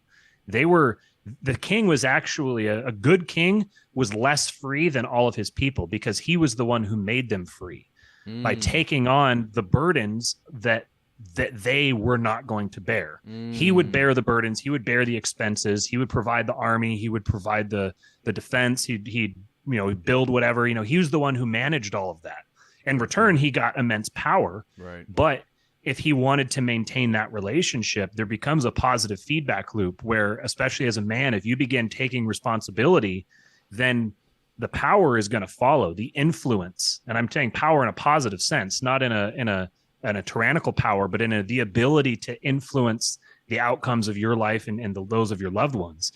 That's going to come as you take responsibility, and that's what the message of the King Pill has kind of turned into, is that it's taking responsibility for your life, particularly as a man and as an Orthodox Christian who is a person patterned after Christ, who is an icon of the Father. That whole that's the archetype that we're embodying and supposed to be embodying as men. That's the message that Jordan Peterson could have turned his sights into, but he decided to go a different direction. Right. I want to welcome our brothers. Again, I think the first one to hop in was Zen Shapiro. Welcome, brother. God bless you. Hey. I see you got baby duty tonight. I do. You mind? What are your thoughts, man? Go ahead. And I was going to say, this is a cradle ortho baby here. She's based. But inclusive thumbs up. Yeah. I don't have a lot of time because, this is a ticking time bomb, as all the parents in the chat know. But I wanted to speak on a little bit of the whole based parishioners problem. And, when I hear people talk about it, my parish is so based, all my parishioners are so based, we all agree on everything. I get jealous in a way, not nearly as much as I used to. But I actually live in a super liberal area. A lot of people might not have known that, but I'm surrounded by just blue pillars everywhere. And that includes my parish. They're just kind of a bunch of normies that don't really know what's going on. They don't look deeper into things. They're kind of just Orthodoxy is just kind of how they were brought up or whatever. Mm-hmm. They're basically like the equivalent of your Creaster Catholics that only go on Christmas and Easter or whatever. Right. And it was funny because when I first attended my parish, I spoke to the priest. It was shortly after the Roe v. Wade overturning, and I asked him, I'm like, hey, what's your position on abortion, and what's the Orthodox Church's position on abortion? He's like, we're unequivocally against it. So I'm like, okay, cool. Priest is based, deacon is based, and I start looking around. I'm observing the community and all that, and I stumble upon the Facebook page of one of the parishioners who happens to be the daughter of my priest. And lo and behold, I see pride flags. I see get your politics out of my uterus. I find out she's got a trans child. And I'm like, what the hell? My first reaction, what the hell is this? And me and my wife are just completely dumbfounded. I'm like, this is the daughter of the priest at my parish. And then the very next Sunday, we're going to go talk to him about this. I need to have a word with you, sir. And funny enough, he gives a whole sermon about how abortion is murder, gay marriage is not allowed. He mentioned Father Josiah Trenum. And I'm like, wow, that seemed like somewhat of a coincidence. We were just about to confront him about these issues, and then he brings them up in the sermon. So we talked to him. I'm like, hey, Father, what's going on with your daughter, and why does she have all this stuff on her Facebook page? And he's like, well, the elements of the world have convinced her that this is normal, and and I'm kind of somewhat up in arms. I'm like, well, this is not supposed to be this way. What the hell? This is the Orthodox Church. But then he's like, hey, why do you come to liturgy? And he's like, do you come for her? Do you come for those around you? And I mean, the answer is like kind of, but no, that's not the answer. He's like, he points to the icon of Christ. He's like, we're here for him, and we're here to represent him. You are here to represent Jesus. You're not here to represent your fellow parishioners. You're not here to represent anybody else. So that kind of really gave me pause, and I'm like, okay, so it's not all about what everyone else is doing, right? And that's what I think one of the undertones of Orthodoxy teaches is that this is a spiritual battle that you are facing. Right. It doesn't matter what everybody else is going through, what they believe. You don't need to have all these base parishioners in order to seek salvation. So I've really toned back how much I care. It's like you can't talk about all the cool stuff that you want to at coffee hour with these people, but that's not the end of the world. Right. I've got this community to do that with. What I mean? Right. So you definitely have an outlet for all that. Yeah, exactly. So I've kind of gotten over that phase of like, I need to have all these base parishioners around me, because like you're just not always going to have that. Right. But I thought it was very telling the way he conveyed that to me. And I think the quote is from Father Seraphim Rose that if you seek salvation within yourself, then those around you will be saved too. So it's not the end of the world if you don't have a base parish that you're surrounded by. So right. Yeah, that's a great point. And I was trying to tell somebody who, in a one-on-one, who's a catechumen on their journey into Orthodoxy, who's planning to be baptized on Pascha or leading up to Pascha. And he went from an evangelical church, and he was same background as me, psychedelic, New Age, spiritual not religious, occultism. And he got red-pilled, woke up, joined this evangelical church. The coup happened, 2020. They're saying, don't do it. This is the Antichrist spirit. Don't take it. All these things going to happen. And he's, this is awesome. He dives deeper into the theology, realizes, it's Orthodoxy. So he goes to the Orthodox church, and then he's confronted with people who aren't based. And it really shook his faith. And I tried to tell him, I was like, bro, it's providence. This is providence. When you're on your journey into Orthodoxy, God's always given you what you need to humble yourself. And we talked for a while, and he was on fire. Like, he had all the dots connect. And I was like, bro, don't you see how God put you in a position to allow you to see everything? But then you have to submit. You have to humble yourself. And even he was talking about his godfather and how his godfather doesn't get this, that. And I'm like, that's exactly right, because a lot of people don't see the big picture like you. You've connected all this stuff. But what did you expect? That you're going to get like another guru figure that's going to know more than you, and they're just going to leave?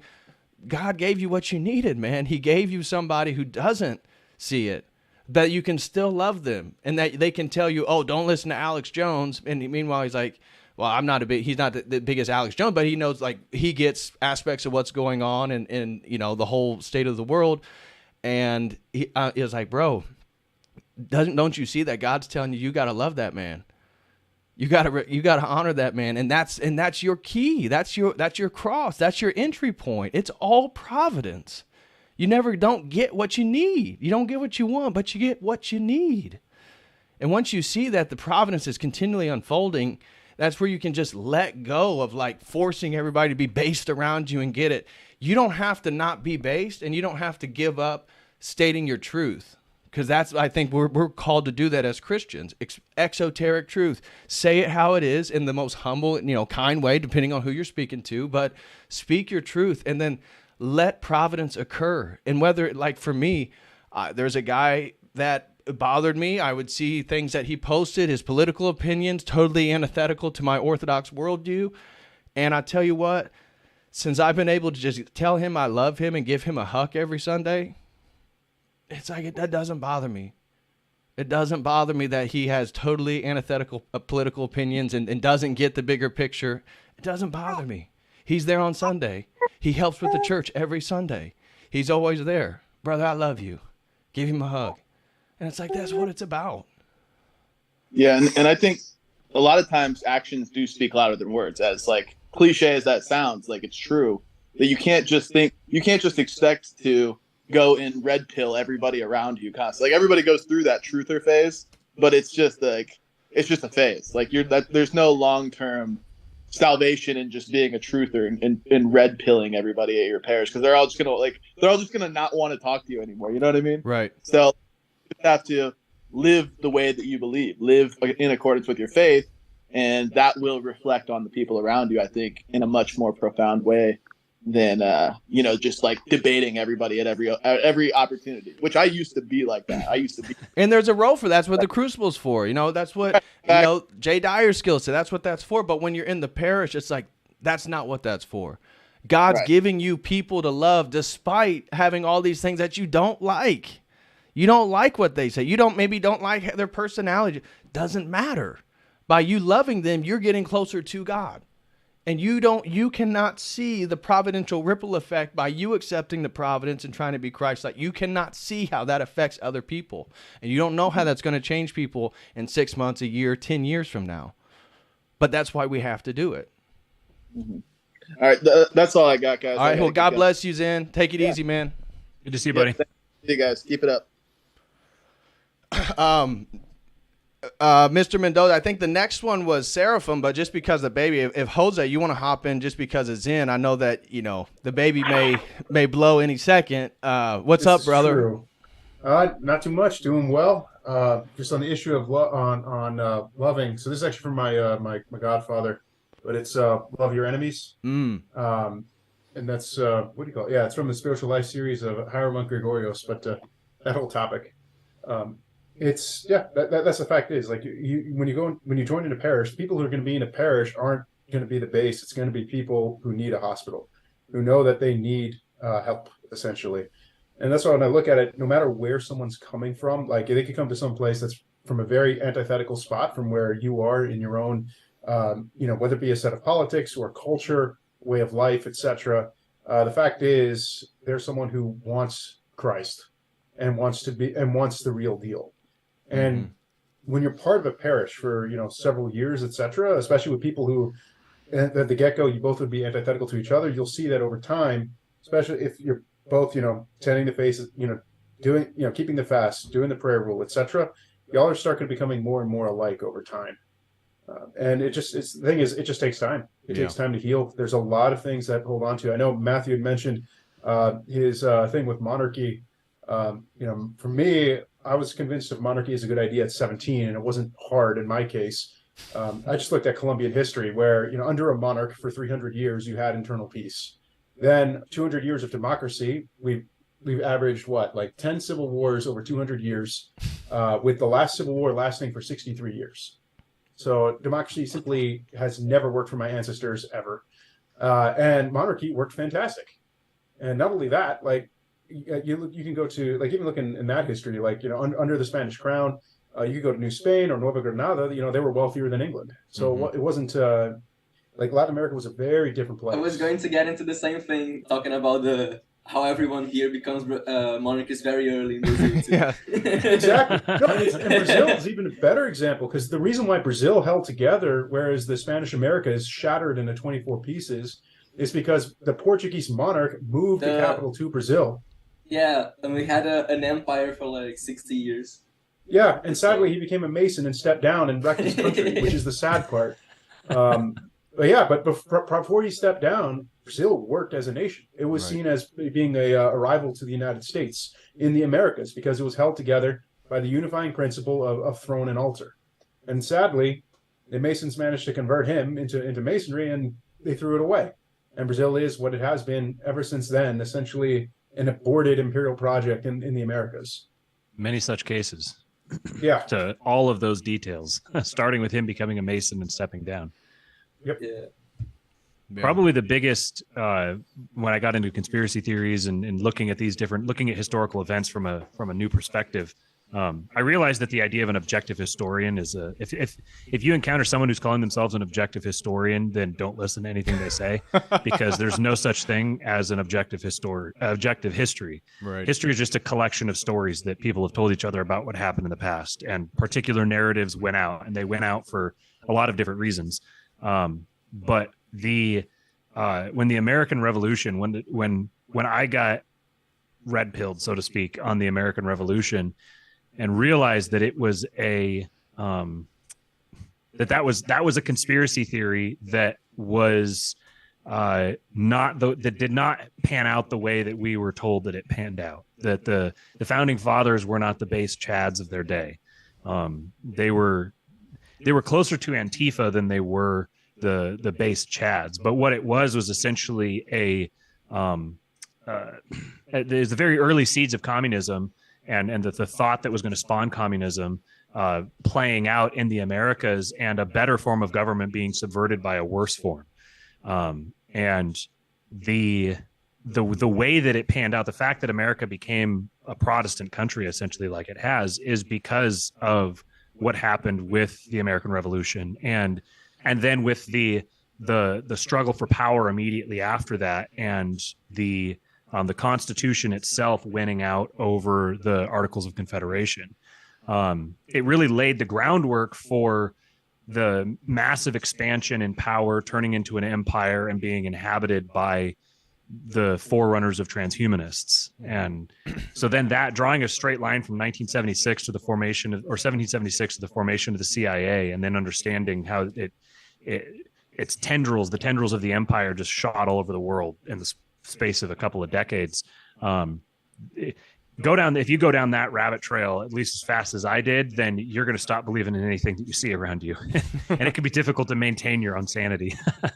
No, it's true. I stopped reading a lot of the real history because of that. I was like, okay, I need to slow down, focus on Lives of the Saints, etc., and recover. Because the thing is, it is taxing. Like when I went down the rabbit hole of the history of Masonry, and then with the founding fathers, you find out about Adam Weishaupt, etc. Yep. It gets dark. It gets really dark quick, and I stopped. Yeah. And even with the so-called wars of independence in Mexico and Colombia, etc. You found out all the guys who you're taught to be as heroes, Masons. Some were even outright Satanists, and in the case of Simón Bolívar, he was very bloody. He had his own terror that he inflicted in Nueva Granada, very comparable to the terror that happened in France. And it's stuff that isn't taught. And so I know, like in my case, I step back and focus on Orthodoxy, because you can. It's useful to know. But like, for example, I was looking at why is it that Nicholas I succeeded in stopping the Decembrist revolts, whereas Nicholas II wasn't in a position to stop both the February and the October Revolution. And fundamentally, what it comes down to is, at the time of Nicholas I, you still had plenty of aristocrats and the ruling class within Russia who were devout, who were Orthodox, who were anti-Masonic, and even some who were not necessarily anti-Masonic, but they were devout Orthodox and knew, hey, holy men like now Saint Seraphim of Sarov is saying these guys are of the devil. And so when Nicholas I gave the order to fire on the Decembrist revolters, they followed the orders. By the time you get to Nicholas II and you get to 1917, that was no longer the case. The entire ruling class, almost the entire ruling class, was rotten, even to the point where you had Romanov family members who were part of the plot to get rid of the Tsar. Yep. So it doesn't matter that you can have a saintly king. You can have, which Tsar Nicholas II was. He lived out a true Christian life. It wasn't just because of martyrdom that he's a saint. But you can have a fantastic king. But if the people if the ruling class and the upper classes are completely rotten, and do not have any respect for the divinely ordained hierarchy, then the country's going to go to hell in a handbasket. Right. And that's what happened. And the office of the king is. Yeah. I remember in one of the recent episodes of Father Turbo's podcast, he was talking about how history is a spiritual subject, because we tend to look at things materially. Like when we study the French Revolution, because they had a food shortage, they had a problem with the grains, and then they even talk a bit about, there were some ideas spreading, but nothing too deep, like they never talk about the roots of the issues, which is in the heart of us. It's all like people wanted to do that, this country doesn't like this other country. Nothing about what's happening in the hearts of the people that's actually moving the events forward. The office of the king is ultimately going to be a reflection of the degree to which everyone in that culture has embraced the concept of kingship.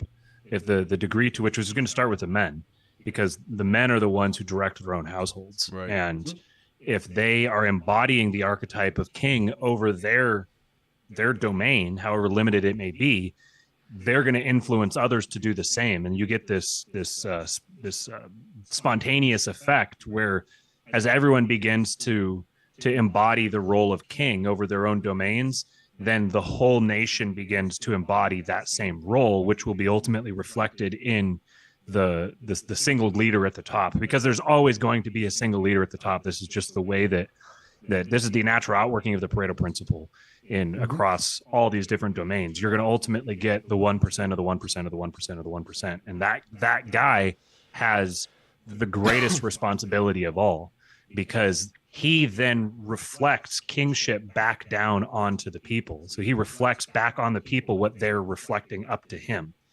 And if he starts doing a bad job of that, then the same thing's going to happen with the future generations beneath him. And as that happens, then it pulls the floor out from underneath him. Right. And it's funny because I was reading a letter by John Adams' wife. What was her name? Abigail Adams to Abigail, him. yeah. Yeah, and it was hilarious because it's right after the Declaration, right after, I think it was after the independence, which is like, all right, now that we're getting rid of kings, let's liberate women. So, just went straight there. Oh my gosh, that's hilarious. So like, I have it saved on my computer. I was like, I have to save this. This is ridiculous. Yeah, so it was there from the beginning. I know there are people I know who I respect who trace to like, the tender years doctrine, where children go from being default property of the man to being default property of the woman. But the fact is, like, the whole evolution of the family, it began there in 1776 with the Declaration of Independence. When you get rid of the principle of monarchy, and actually, I'd go back farther. It goes back to Oliver Cromwell. When you get rid of the principle of monarchy within your society, then men will cease to be kings in their own households. Yes. And vice versa. If men refuse to be kings in their own households, then the king himself, like in the case of Tsar Nicholas II, well, your own monarchy will end. Yep, I couldn't agree more. Shout out to Samuel Valine doing some rows, barbell rows, man. Get it, bub. God bless you, man. Hey, Samuel or Mr. Mendoza, you guys got anything you want to hop in and say? What's up, guys? Can you hear me? I can hear you. Yeah. Does it sound all right? I'm hooked up to the car, so sometimes the audio's a little poor. Yeah, it sounds like we're coming through the car audio. We can hear you though. Let me see. Are you still in Puerto Rico or what?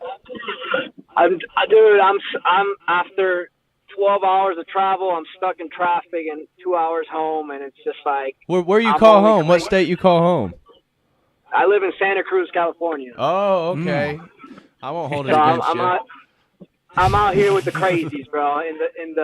I'm in ground zero of the insanity. You know what I'm saying? A light shining in the darkness. Yeah, but I found a little parish here that thankfully is it's an awesome little parish.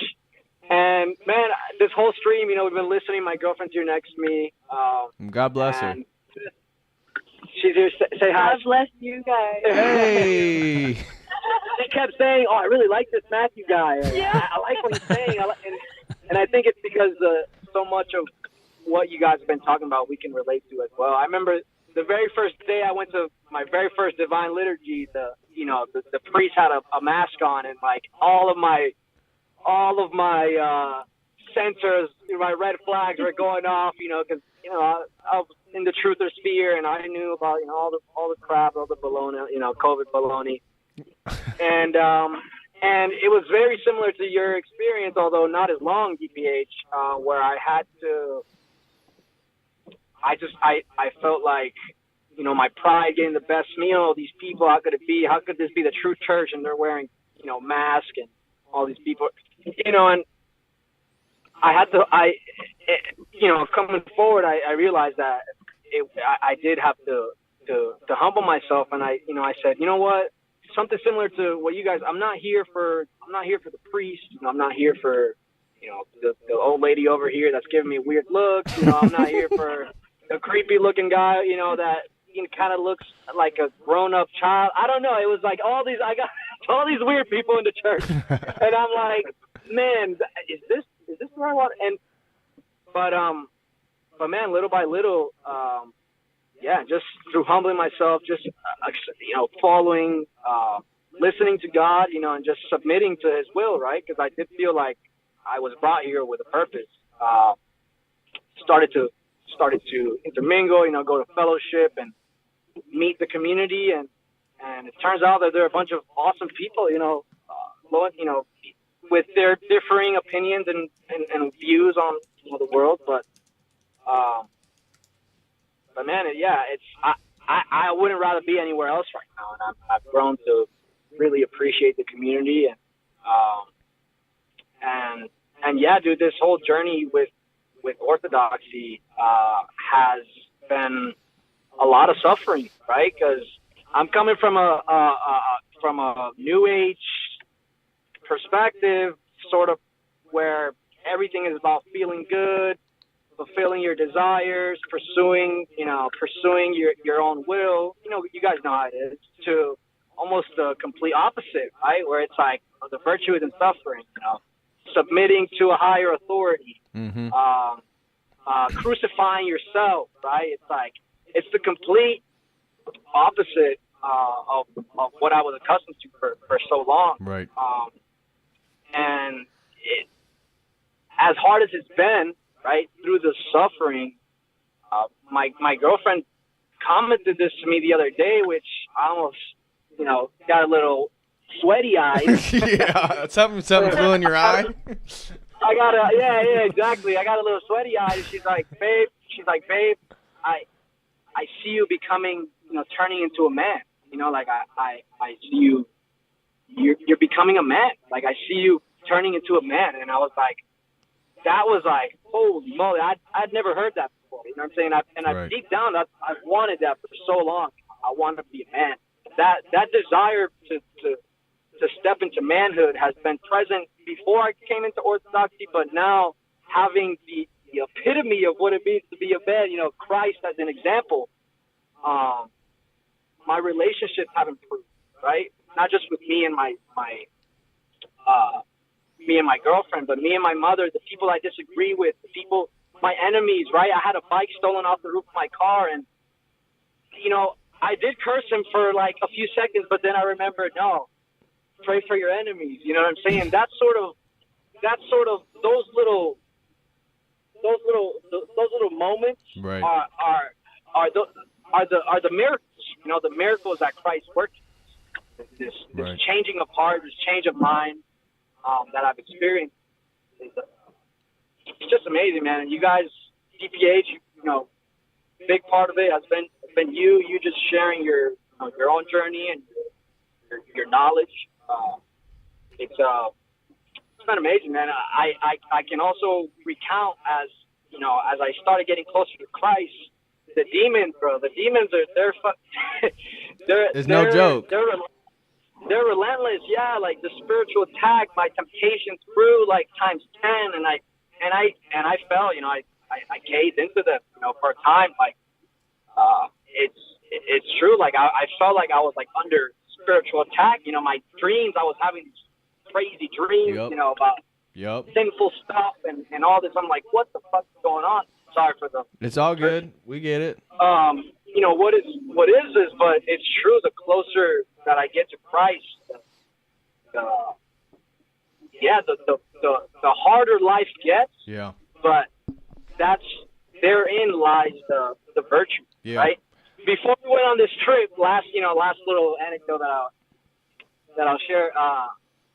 On the car ride to the airport, we my girlfriend and I was like, babe, you know what? We should pray. We did a little prayer, and I remember specifically praying for the strength to overcome any challenges that may come our way during this trip. Mm-hmm. And my girlfriend was like, why don't you just pray for no challenges? I was like, isn't it better to pray for no challenges? Why would you pray for the... It's like, no, babe, we got to pray for the strength to endure them, Right. And, dude, I mean, the very next day after getting there, completely random, we have, all these activities planned out, all these hikes, going forests, waterfalls, etc. The very next day, I wake up with this foot pain. Like my foot was just swollen. It was red out of nowhere. There was no point of injury. Like there was just completely random. And I was like, well, there goes our plans. I don't know how long this is going to take to heal. And yeah, I was basically like hobbling around, limping. And I was really, really upset. Like, damn, why now? Why, but again, trusting in the Lord that this was in some way providential. Right. And then remembering that we had prayed for challenges, and I was like, starting to regret it. I was like, fuck, I should have prayed for no challenges. Maybe I could. She was right. Yeah, the next day, the day after that, we go to the beach. We get completely swarmed by sand flies. Like the next day we wake up and we look like we have like chicken pox or rabies. We look absolutely like disgusting. We look diseased. We have all these like bites all over our body. You're like, damn, we shouldn't go anywhere because we look crazy. People are gonna look at us crazy. And then it was just like all these challenges that presented themselves throughout the trip. And yet, we could have fell into the, just self-pity or, why me or why this, but it was just remembering that, we had prayed for challenges and this was God's way of delivering, right. Answering our prayers, but also, sharpening us, Yeah. stressing us so that we could continue to grow. Yeah. I want to come back to something you said about becoming a man, but I want to get Samuel in here. He's in between sets here. What's going on, brother? Hey, perfect form on those bent over barbell rows, man. I see that flat back, bub. I see that flat back. You guys hear me okay? I can hear you, man. What's up? All right, cool. Well, I have a quick question before I get to what I was going to say. I was just working out, and I was trying to get pumped up, but instead of listening to like satanic music, I get pumped up to Church of the Eternal Logos. But I just had a question, like, do you have any music recommendations for the gym? Because, every time I go back to the rap or the metal, it's just, it's just not good. So just want to know what you think. I'm not a good person to ask. I know Buck Johnson and Father Turbo Qualls, they have a share in some more metal music, and they have some Christian artists. I know you could reach out to them. I'm not there yet. They have the playlist with the music they mentioned on the podcast. Oh, okay. Do they? Yeah. Yeah. I can try to send them chats. I'm still falling short in that area, Samuel. So I still listen to pretty much hardcore dubstep trap music. That just gets my blood going, and then I get my pump on, but sometimes I listen to lectures. Sometimes I like listening to things that are more thought provoking, so I can kind of get into a mental flow. But yeah, I do not have good recommendations on music. Yeah. I apologize. No, that's all right. Because I usually listen to Pantera, and I was like, yeah, that's not too good. Yeah. But I feel you. To get on topic. Yeah. The reason I called in is because we were talking about like the trap of like being based as far as like conservatism goes. And I came from a Catholic background, and I'm from Sacramento, California. Okay. And so you're in the devil's den as well. Yeah, yes, absolutely. And I'm a public school teacher, so yeah, I'm definitely in the den. So, but I don't know if you guys know Kyle, the ortho YouTuber. So he's from my area, and we both came from the same Catholic parish. And this parish was like super huge. I mean, there's like probably over 1,000 parishioners at this traditional Catholic parish because everyone's like thirsting for traditional Christian values. And during the heat of the pandemic in California, this place was no mask ever. And it was like insane. You would walk in, the church would be packed, and everyone would just be no mask, just doing their own thing. And eventually I ended up reading St. Gregory Palamas and kind of reading the dialogue with the Barlamite due to one of my Orthodox friends who's now my godfather. Oh. And so I transitioned from this to what you guys say, the humble, small Orthodox church. And we have a nice community of over 100, but it's definitely like a very small community. And when I walked in there, everyone is masked up, And I was just like, I don't even care about absolute divine simplicity. I don't care about the true theology. I just want the baseness of the old church, And it really was a trap that I fell into for a while. And And thank God I stayed with it, because the humility aspect of it, of just, putting the mask on for a little bit, the restrictions leveled up. I ended up reading Father Seraphim Rose, and my friend gave me his biography, the thick green one. Yeah. And we ended up taking a pilgrimage to Platina, and I finished that book on his by his grave where he's buried. And I've never really had like spiritual experiences, being a Catholic growing up and stuff like that. That was kind of foreign to me. It was just kind of just to go. And that was the first true experience. And I would have never felt that if I had just, stuck to my pride and saying, I need to go to this base church with all of these people and things like that. And it was really an eye-opening moment. And, I was able to be entered in the church Pentecost last year, and I've been going strong ever since. And that's kind of my story. So I just wanted to share that experience. That's awesome, man. That's kind of beautiful. Yeah. It seems like everyone's kind of on that experience. Everyone kind of has like a similar thought process. So while I was working out, I was like, I might as well share my story a little bit. No, thank you, brother. That's phenomenal. Yeah. That's phenomenal. And that's exactly a trap that so many of us fall in, this whole based obsession and then, again, really criticizing our fellow parishioners. And again, we have a log in our own eye, as Christ said, right? And, it's like giving up on that is like such a weight off your shoulders too.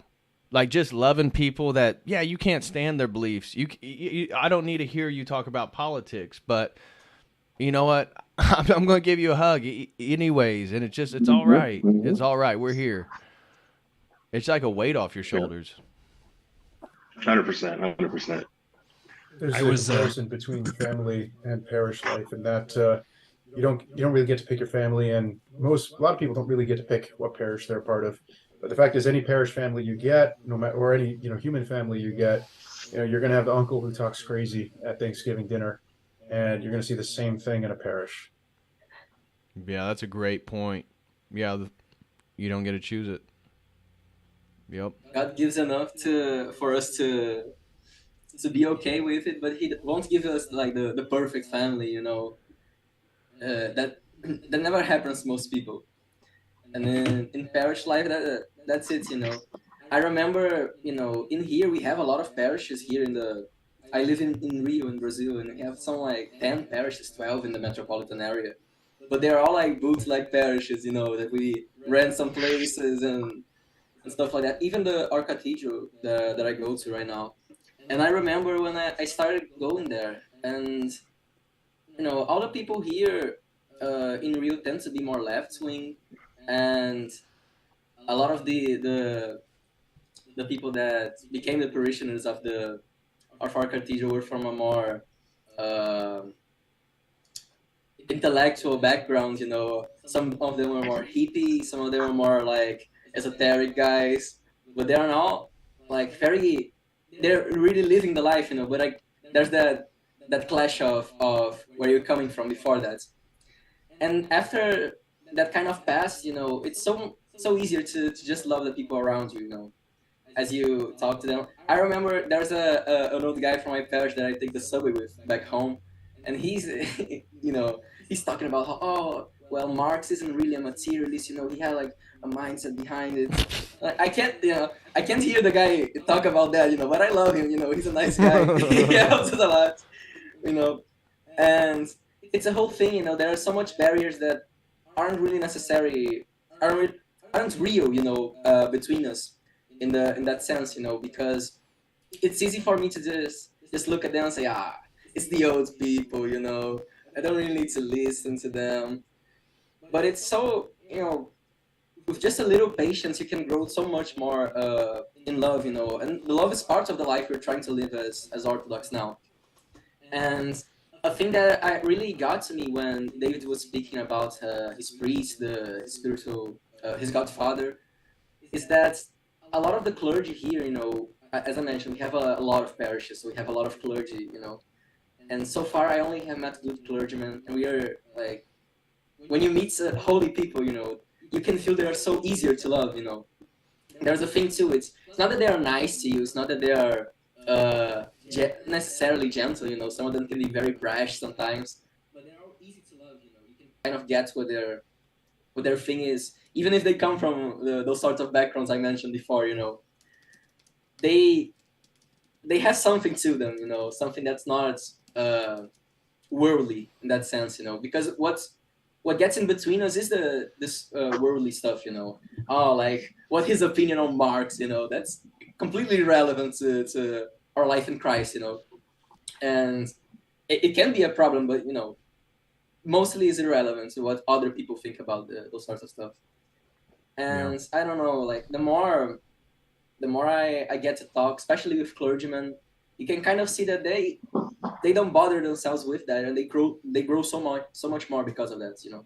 Right. And I want to connect that back with Mr. Mendoza, his point about his girlfriend talking about him becoming more of a man, because I think that's something that Orthodoxy forced us to do it. And Matthew was saying the same thing about just being more clear on who he is as a man and where his life is going and where he wants to take his family as the king of his nuclear empire. And I feel like that allows women to be women. That allows it's that ripple effect, that providential ripple effect, by you stepping into your divine masculinity, if you will, by taking on more responsibility, by taking on more purpose, more meaning, by taking on more restrictions, you know, in regards to how you're trying to live your life. It only creates you to be a better person, but then allows your woman to have that sense that you are now that castle wall. So now she can be those jewels, and the children can be those jewels, and that sense of connection with you. It's like it's that ripple effect, it's that divine ripple effect. And so I think it's not just you. I think it's all of us, and us as Western men growing up in this degenerate age. We don't have initiation rituals, and so the suffering we have to face to become Orthodox, that is the initiation, because we didn't have to go to the woods with our uncles and our dads. We didn't have, all these other aspects to sort of bring us into, like, what point did you become a man? Was it 16? Was it 18? Was it 21? Was it first time you got laid? Was it 30 years old? It's just like this one, and that's why neoteny, this idea that we retain juvenile characteristics into adulthood, it's like that's why we live in a neotenized, as Jim Bob says, a sweatpant culture. Where do we break into a sort of formal masculinity? And it's like you can only become a man in Christ, in tradition. And that's true for whether you're Muslim too. I totally disagree with Islam, but if they are a man and they at least represent their traditions and their ideals and they live that life that they claim they live, good for them. They're going to be better men for it. Now, truth is truth, and truth is a who, not a what. It's Jesus Christ. Orthodoxy is the truth. It is the one world religion that is true. And I hope that everybody converts, but that's not, according to Scripture, that's not the case. But everybody will be judged accordingly to their heart. But I think for us, it's like looking at this as the opportunity for us to become the men that we should have been is really empowering. Yeah. Yeah. What happens Yeah, when... Yeah. Sorry, go ahead.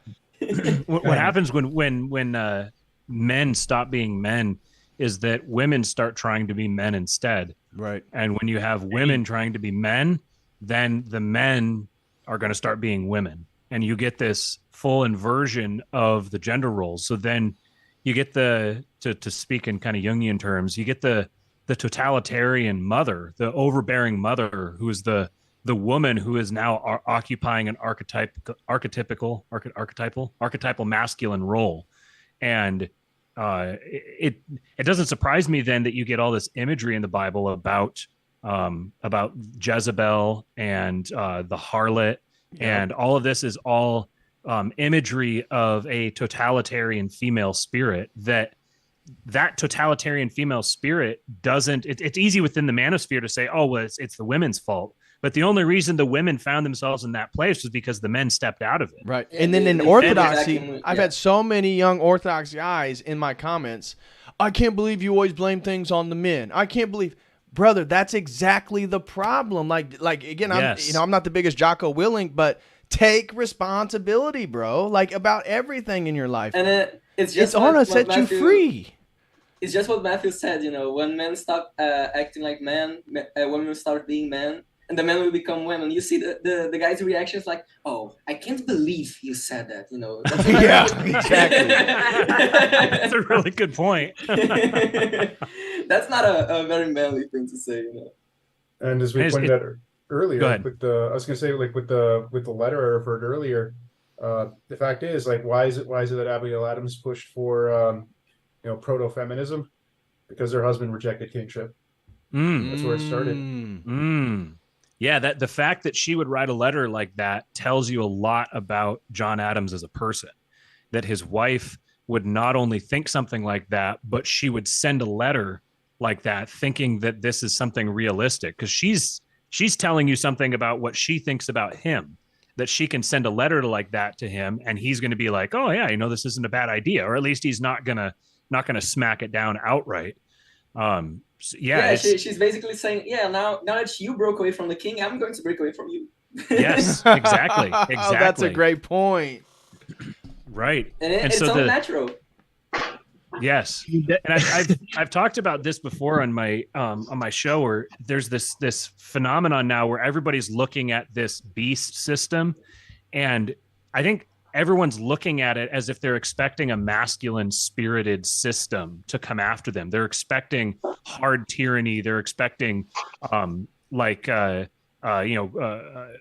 camps and boxcars and all of this kind of imagery and getting crushed in the street and that sort of thing. But this regime is not a masculine spirited regime. It's a feminine regime. It's reactive. So it baits you into making steps, and then it punishes you for those steps. Think of the January 6th thing. Oh my gosh. And the entire transhumanist system is all opt-in. The whole thing is you opt-in. Penetrate it, come right? here. That is to use a sexual metaphor. I was thinking, when you were saying that, I was thinking about that St. Paisios quotes, which he was talking about the end times, and one of his people there said, "And what do we do? You just say no, and God will protect you. You just opt out, and that's it. You don't need to do any much more than that.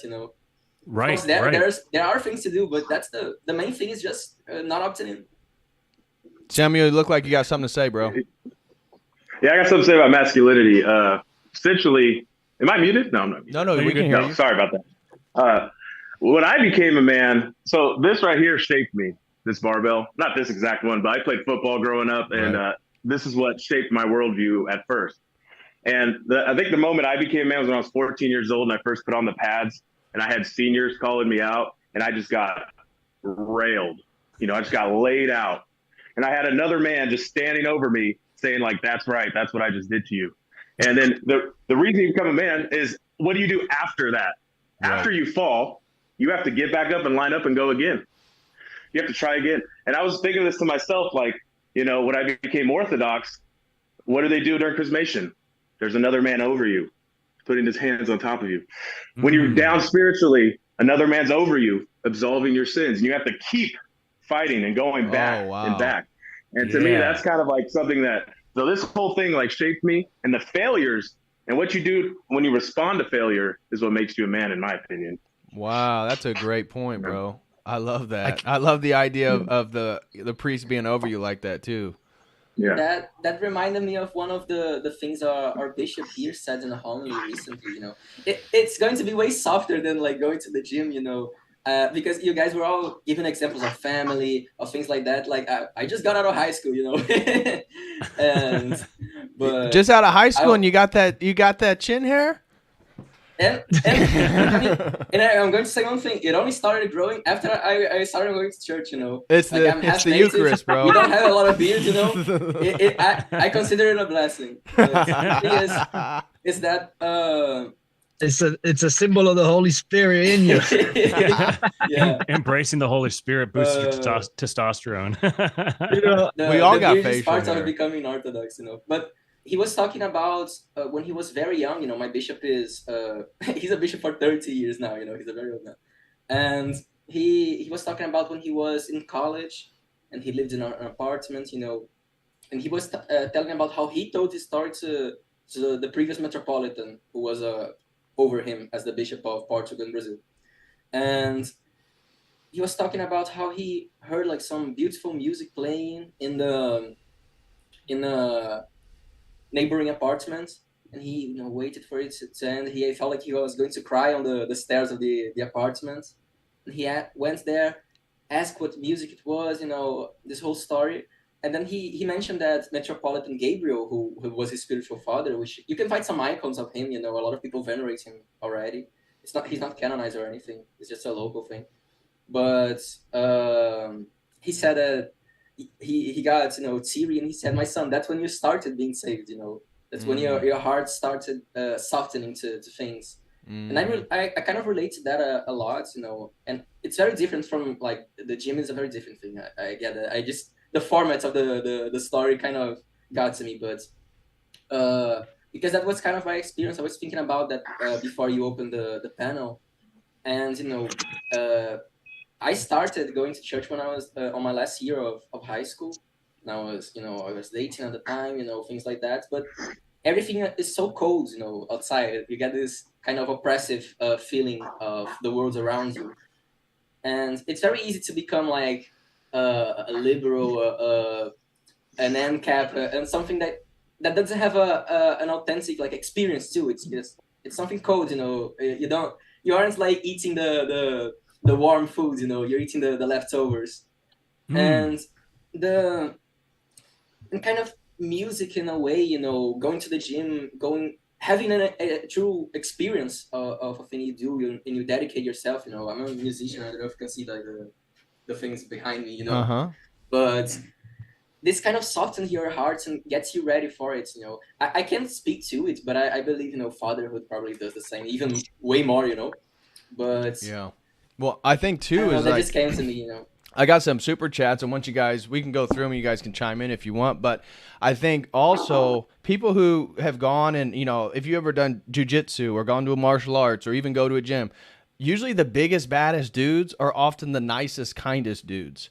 And when you look at then online Orthodoxy or really online trad movements, it's like, who are these guys that are constantly biting ankles? And it's like... Santi. Oh, come on. God bless you, Santi, if you're watching, man. But true. But God bless him and his family. But you know what I mean? It's like we all have to prove ourselves as men one way or another. Could be the responsibility of taking care of our families.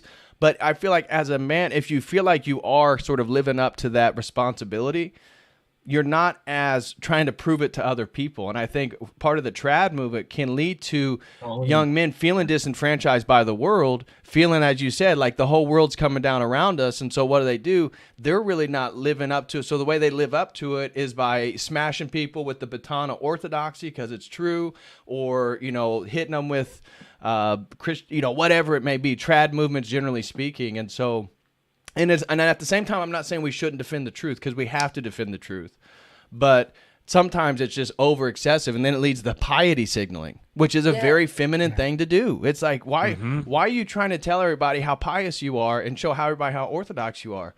Like that's what I was trying to get at. You get into a very cold idea of things. I mentioned libertarian because I had a kind of a phase of that, But you can do that with Orthodox. You can do that with being a trad Catholic, And I mean, the thing is that the world really is coming to get you, The world, it really is oppressing you, and you just don't know the mechanics of it and what you can do to get out of it, Because if you are outside of the Orthodox thoughts, the mentality of it, you don't have a way to resist to it, effectively. I mean, you have things you can do, like, as you mentioned, the Muslims, they have a structure, they have things they can do, but they don't have an end goal, like theosis, for example. Right.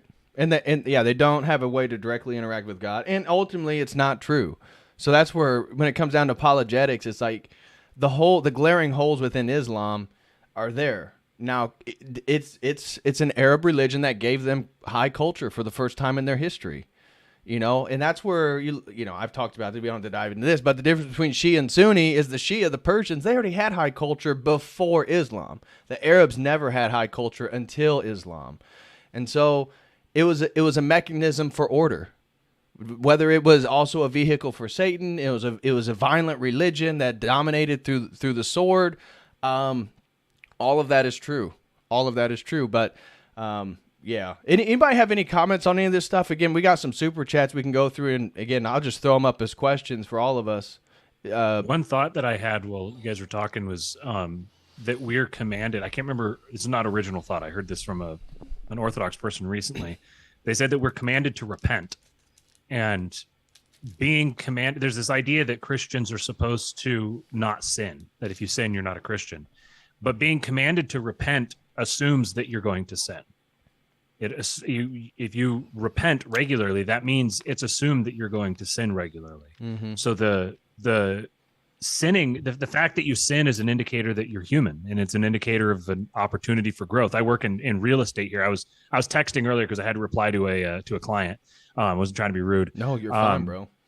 But at the brokerage, it's kind of cheesy. It's very kind of cheesy corporate speak. But one of the things they talk about is that we have wins and we have learns. They don't say losses. They say you have a win and you have a learn. So you have either won or you had a chance to learn from something. And that not to downgrade not to say that sinning doesn't matter. Quite the opposite. If you obsess about it, then you're not going to grow. The repentance is the praxis. You're going to sin, repent, keep repenting, always repenting, constantly repenting. And as you repent, you're growing. The repentance has a physical and spiritual, comprehensive, holistic effect on your body. The act of repenting, the physical effect it creates with you hormonally, with developing habits, all this sort of thing. And then your spiritual sensitivity that goes with that. You could argue one before the other. It's just a holistic thing. The spiritual sensitivity to you don't want to repent again. It's embarrassing. It hurts. It's painful. Right. You don't want to have to go do that. So why not just not do it in the first place? Just not give into the sin. And then that's, to me, that's an encouraging message. That's you don't have to sit here and beat yourself up about the fact that you screw up. You keep screwing up. Of course you're going to screw up. But you have the opportunity to repent. And when you repent, then you're made into an icon of Christ. And that's when you become the stream you did, I mentioned earlier, DPH, was the one on the theology of the NPC. That I have listened to that stream 10 times probably. Really? I keep going back through it because the idea that people are becoming are quite literally losing their humanity through this disillusion of borders and this assumption into the Borg, and that the inversion of that, or that's actually the inversion of theosis, which is becoming fully human. It had never clicked for me that way, that becoming like Christ is becoming fully human. Right. And to become fully human is to be married to Christ, to be married to divinity. That framing it that way in contradistinction to what's happening with the transhuman movement and the people losing their humanity, quite literally dying. That was very, very profound. Wow. Yeah. Well, when you brought that up, my priest, one of the things he always talks about is how when Christ utters, it is complete on the cross, and that is the completion of the image of man, the full incarnation, and then the crucifixion, because he had to do that to resolve the fall, and that ties into what we're talking about with the suffering. The completion of man now is facing all that suffering. Now it's complete. We become complete by taking on that cross and following Christ. Forgive me if I'm cutting in too much, because I have a lot of things coming up in my head right now. Well, you were talking about how we're kind of ashamed to repent, and it's a whole thing about it. Another thing I remember my bishop telling us about our metropolitan was that he was always emphasizing. He was talking about this now because Lent is starting, and saying that penitence. The penitence that we take on, when we go to Lent, when we receive a penitence during a confession, penitence is happiness in itself. Doing the penitence is what's going to bring you happiness, because when you repent, you feel ashamed, it happens, but the penitence parts of it, it's what's going to build you up to something, and because you can't sin and just stop sinning, and just kind of stay there, the outwardly sinning, I think. But if you don't have the structure to actually repent and pay your dues, and I don't want to use that language too much, but my English is not that great,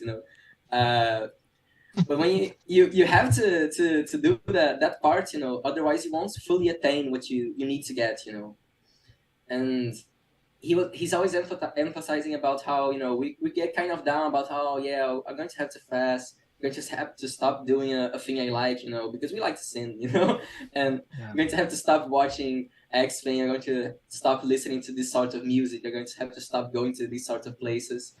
And you know, that's a temporary happiness, but the penitence in which you go through will bring you to like an eternal happiness, you know, a real thing.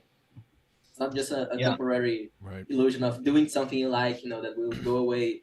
We can like listen to music all day long, you know, if something blows up on the other apartment here, I'm going to go deaf and you know, it's over. I can watch all the movies I like, you know, I can go blind, I can wake up tomorrow blind and it's over, you know. You know, on the topic of sin, something that I've noticed too is that people, I mean, rightfully so, they'll hold me to a higher standard now that they know that I'm Christian. It's like, oh, you smoked a joint that day, or oh, like, you know, they'll call me out on my sin. Oh, you're a Christian, you're not supposed to be doing that, or you're not, you know, I thought XYZ. And that's you know, it's like it's a blessing and I guess it's a blessing and a curse at the same time, right? Because in a way they're saying, they're not saying it to hold you accountable, more to like shame you, shame me. But you know, if I can, I've tried to voluntarily, you know, just willingly accept that as a valid criticism, right? Or just a way of holding the mirror to me and just reflecting back to me what I you know, what I should be doing. Right. I experienced this with my mom. I'm having that was another challenge that I experienced when I was in Puerto Rico, because she's very spiritual. She said she believes in, you know, in Christ and God, but also dabbles in all the new age. She's a yoga teacher, so she kind of like, she has all these weird or not weird, but just all these conflicting beliefs. And anytime that I bring up Christ, she's a regular Catholic, you know. Literally, yeah. She, you know, we did grow up Catholics. so she's like, you know, she'll call me out for little things, you know, and it bothers me.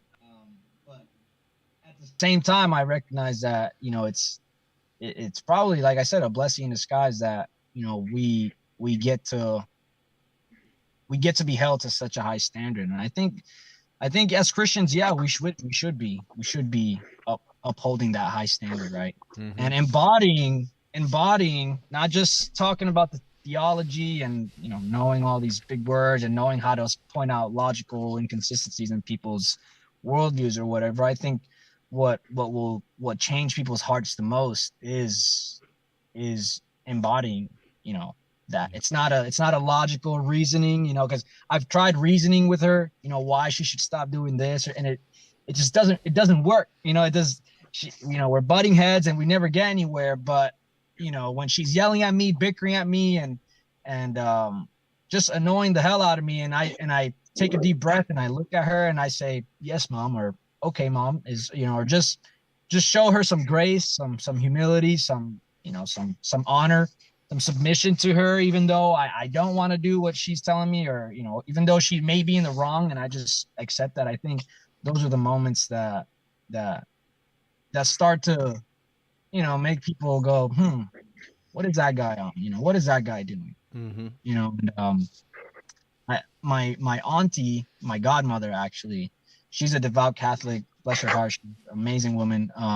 But she said to me again, and I think this is just the Lord speaking through people. She said, "You look different. You know, you look more at peace. You look like you have the Holy, you know, like, I think it's the Holy Spirit." And I'm like, Lord God, because I used to always butt heads. You know, I always wanted to be right. You know, I always had the last word. It was my opinion that was like, you know, the one that was, you know, it was my will against everyone else's, and now, you know, part of the humility aspect of this walk with Christ is that it's like I've been thinking, I've been asking myself, would I rather be right or would I rather have peace?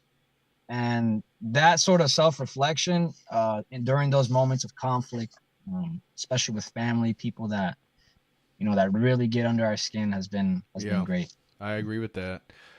Some of these super chats, we got to get through these. Keenan throws in $3. This was back when we were talking about Jordan Peterson. He said, after listening to so much Peterson and dissecting the psychological significance of the Bible, I finally realized that in order for any of it to be meaningful at all, Christ had to literally be God and the resurrection had to have happened. I can't deny it.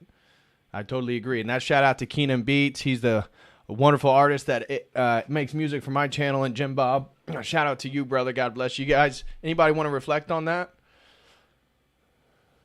We kind of hit it in the live stream, but again, you guys feel free to hop in on any of these. We're just going to go through some of these super chats. Next one comes from Cyprian, throws in $10, says, converted to Orthodoxy from Satanism. Wow. And not a day goes by that I'm not humbled by what God has done for me. Well, glory to God, Cyprian. That's incredible, man. Stay on the path. Stay on the path, man. That's the way. Next one comes from Orpheus, throws in $5 and says, appreciate the conversation with today's guest and also your stream a few weeks ago on the Faustian Pact. Well, thank you very much, Orpheus. I truly do appreciate it, man. Thank you for the support. God bless you. Next one comes from Storm the Cat. He says, in Jordan Peterson's Bible lecture, he claimed that Adam was one sort of a hermaphrodite creature before God created Eve from his rib. I am not trying to be mean towards Jordan, but I think that sounds wrong. It sounds like Gnostic heresy. What do you think?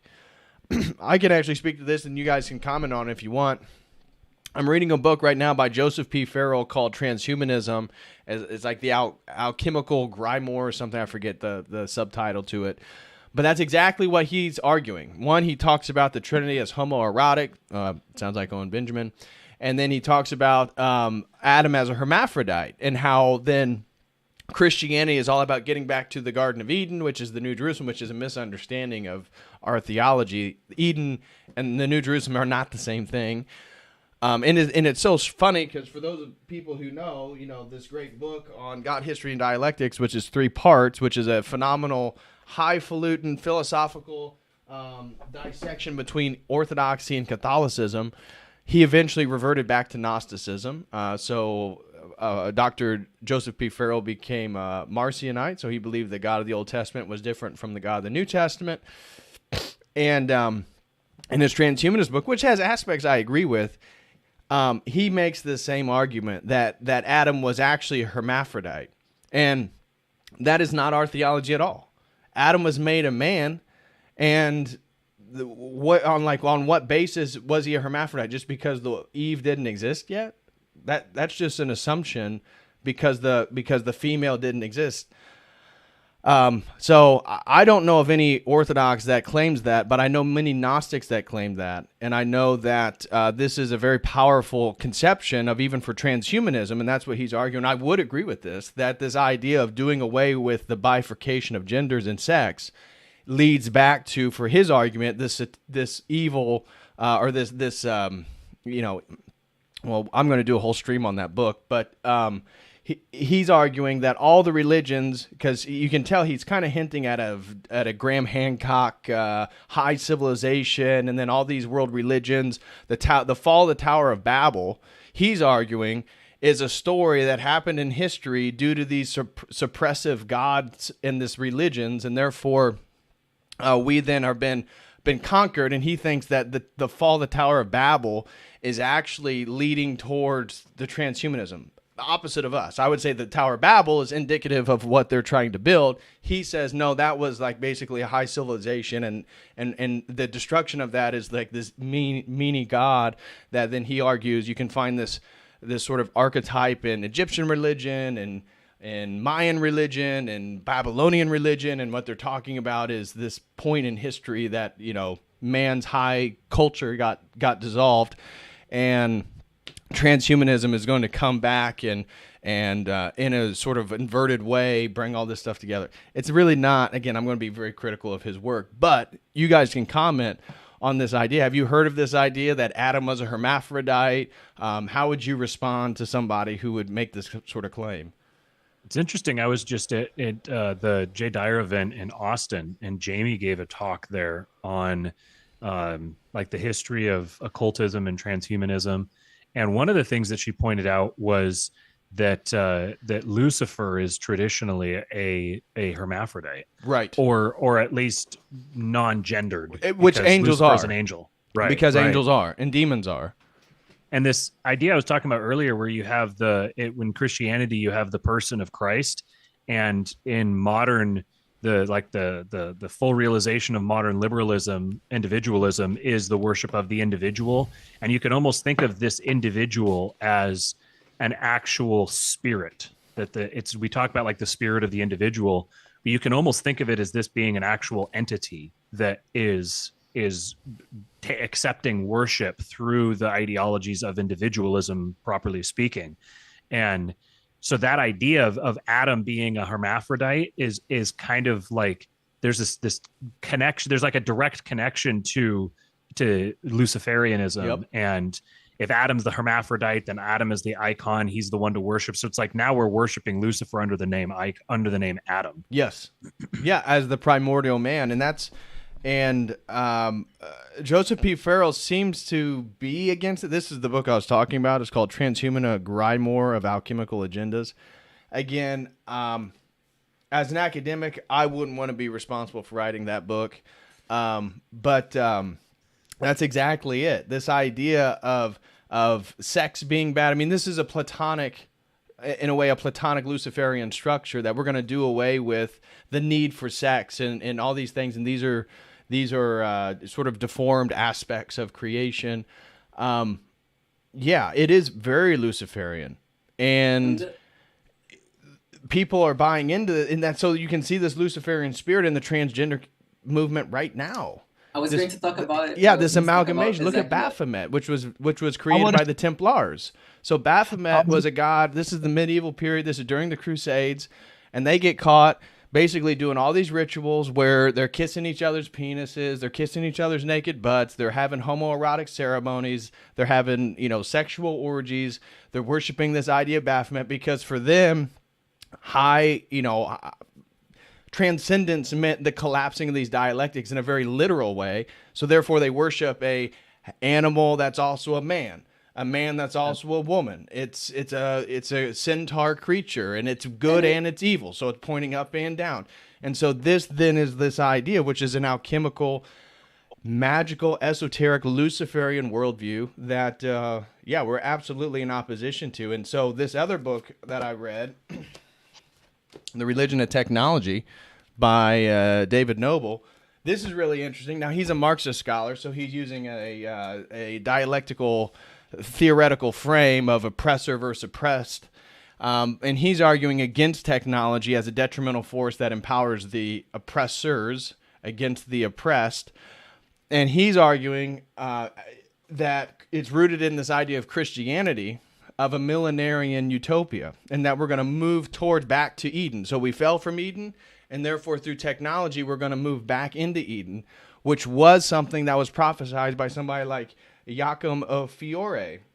And so you can look at then Roger Bacon and Francis Bacon and the New Atlantis and these ideas that get going then in the name of aspects of Catholic monasticism that, it's actually our ability to create technologies, our ability for architecture that demonstrates how because of the fall, we lost these abilities, and through technology, we're going to regain these abilities. And that's like such a subtle flip in our Christian worldview. But for them, he always argues about the new Adam, and that Adam and getting back to Adam was this huge impetus for why they believe this and what they were trying to do. So again, I think these things go together, and we kind of technology that's offering them salvation, or it's redeeming the world. They get salvation from the world instead of from God. Yeah, so they think they will perfect the world. And they believe that it's God's will for them to do this. So for him arguing based on these different writings and people throughout history, and he connects it all the way through the Enlightenment into the founding fathers, into Benjamin Franklin, into the NASA program, into Werner von Braun, all this different stuff that believed that they became all these people that identified as Christians, but then had a different understanding of history, that they believed that we were moving a progress, right? We're apocalyptic as Orthodox. We believe the world's going to get worse and worse and worse from this point until Christ comes, the New Jerusalem. It's such a subtle flip, but they believed in progress as Christians, and progress came through the technology. And I think that is such a subtle distinction, but that's why so many Christians are going to worship the Antichrist. And it's a very, very creepy thing, when you stop to think about it. Because even when you first mentioned the comments, oh yeah, like maybe Adam was a hermaphrodite, like yeah, like I guess maybe. But when you start to think about the consequences of it, just seeing, now we can really see that this stuff happened, with transgender people. There are transgender people in my family, Lord have mercy. And it's I was saying the SFO at the San Francisco airport. Yeah, I went to the bathroom and there was a men's, a woman's, and an all. Literally, it said all. Oh my gosh! I was just sat there waiting for. I just wanted to see the kind of person that walked in there. Like, yeah, but nobody walked in though. Just Nobody get a wanted spray to paint Legion into the on all it. gender bathroom. Which And was a relief. the thing is that when you, as you said, David, when you make Adam this, the ideal. I mean, obviously, we as Orthodox, we understand that we go even higher than Adam eventually, with theories. But the regular thinking is that, well, yeah, we have to return to where Adam was.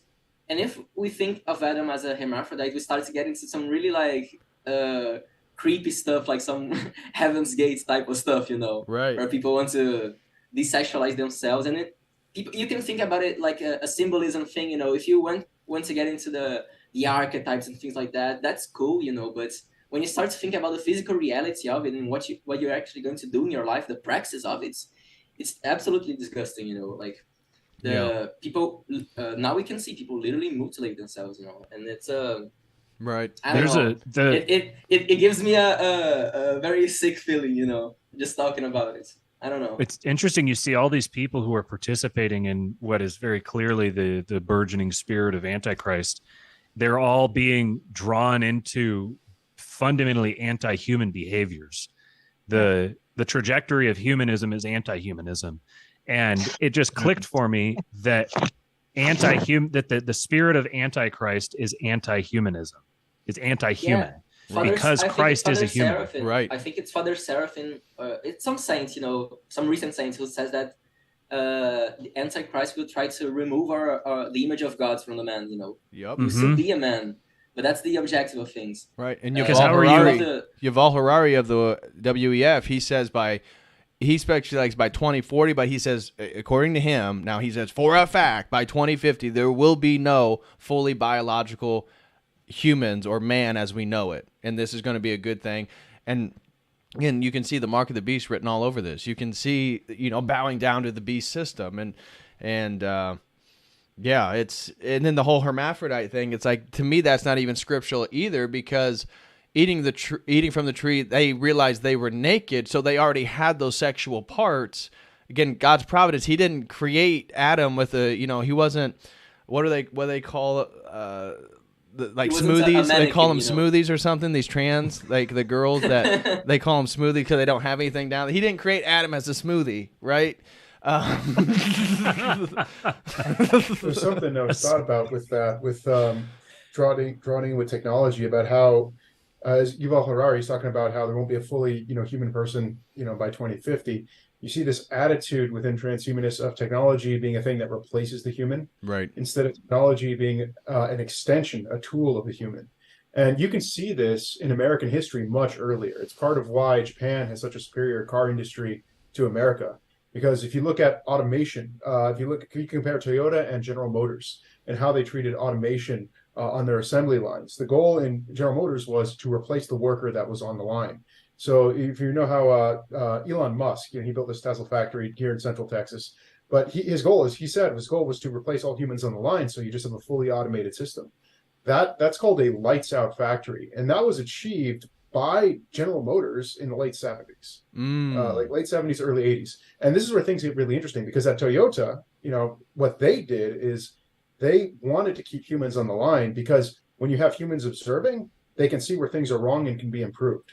And so at Toyota, the automation idea was they wanted the automated tools to be extensions of the workers they already had on the line, instead of replacing them completely. And this is how Toyota, which before 1975, they did not build reliable cars. They were worse than General Motors, right? And American cars in general. They surpassed General Motors at this point, and much of American car industry, because they kept the human involved. Because once you have a lights out factory, nothing improves. Right. Once you take the human out, nothing improves.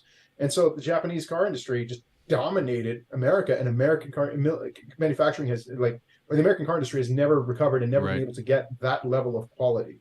And that is the danger of, that's I'll say, a material effect of this attitude of we want to replace the human. And you can even see this in fighter design. If you want to look at, I don't want to go off too much in this tangent, but if you compare the development of the F-35 to, the Su-57, or even comparing, tank design between the modern American military forces and the Russian military forces, the F-35, all the automation that's being done is to replace the pilot. Like, the goal is to replace the pilot, have everything being completely drone-like. And then you look at the Su-57, and the goal is we want AI to be an extension of the pilot.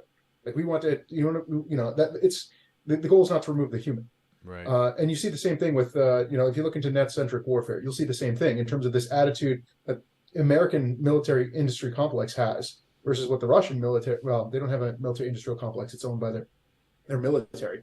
But you have this distinction in attitude. One sees the human as being a problem that has to be removed. Right. The other sees the human, sure, fallen, has got issues, but is necessary and critical for achieving the goal of the organization, whether it be building a very reliable car or, having a very deadly fighting force. Right.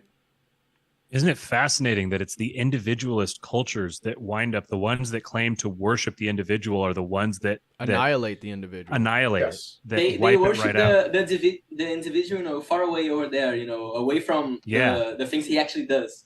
Yeah, an impersonal individual, and we have a personal God. When you take that personality out, then the God. Personality goes away. Yeah, right. And it's I'm going to make a very weak connection, I think, at least rhetorically. My English went away completely because it's late right now. But,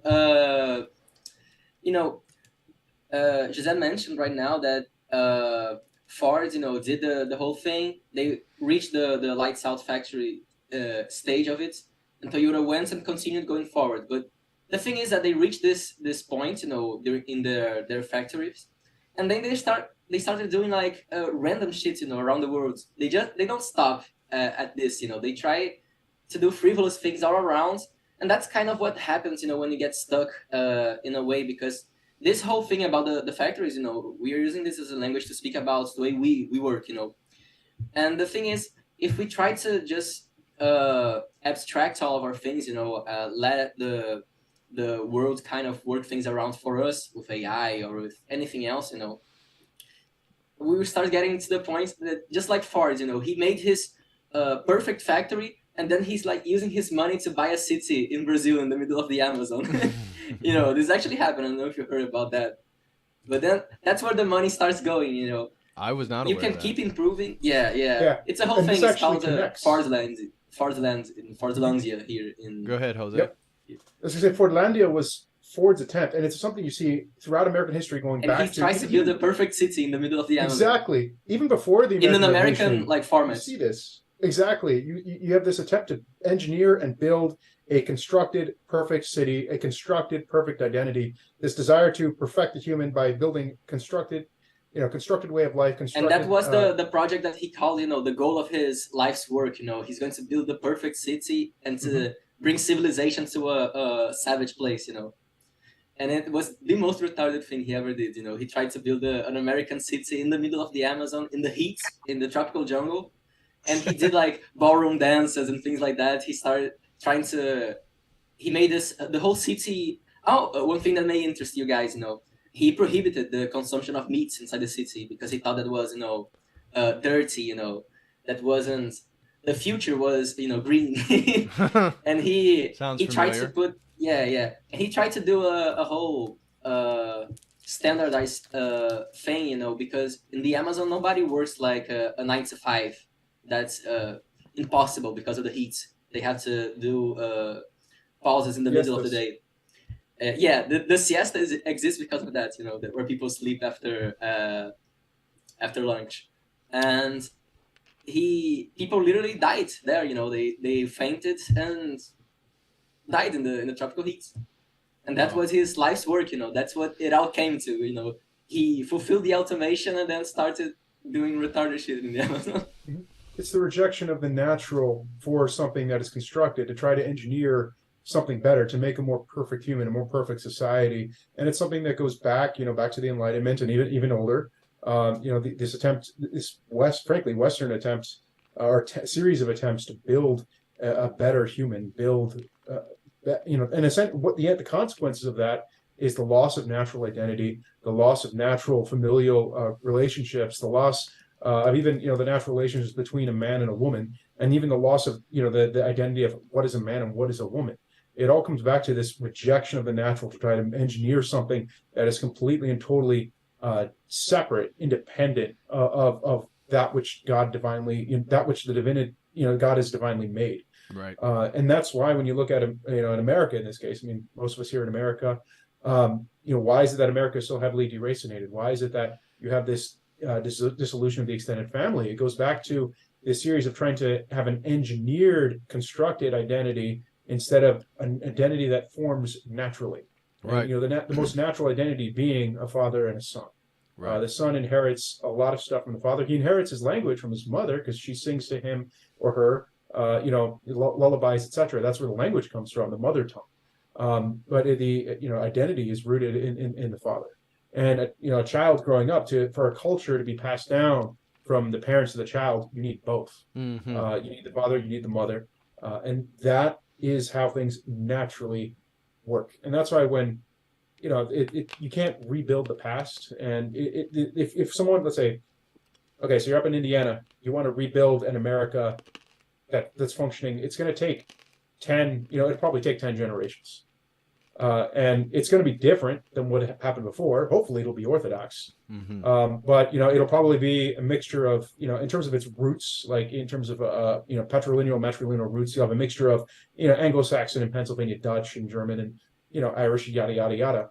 But it takes time for those natural identities to form.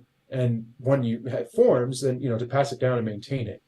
And unfortunately, for the past 10 generations of American history, you've had the opposite. And even in the case of, Hispanidad as a whole, in the case of Colombia and Mexico, we're only 40, 50 years behind America.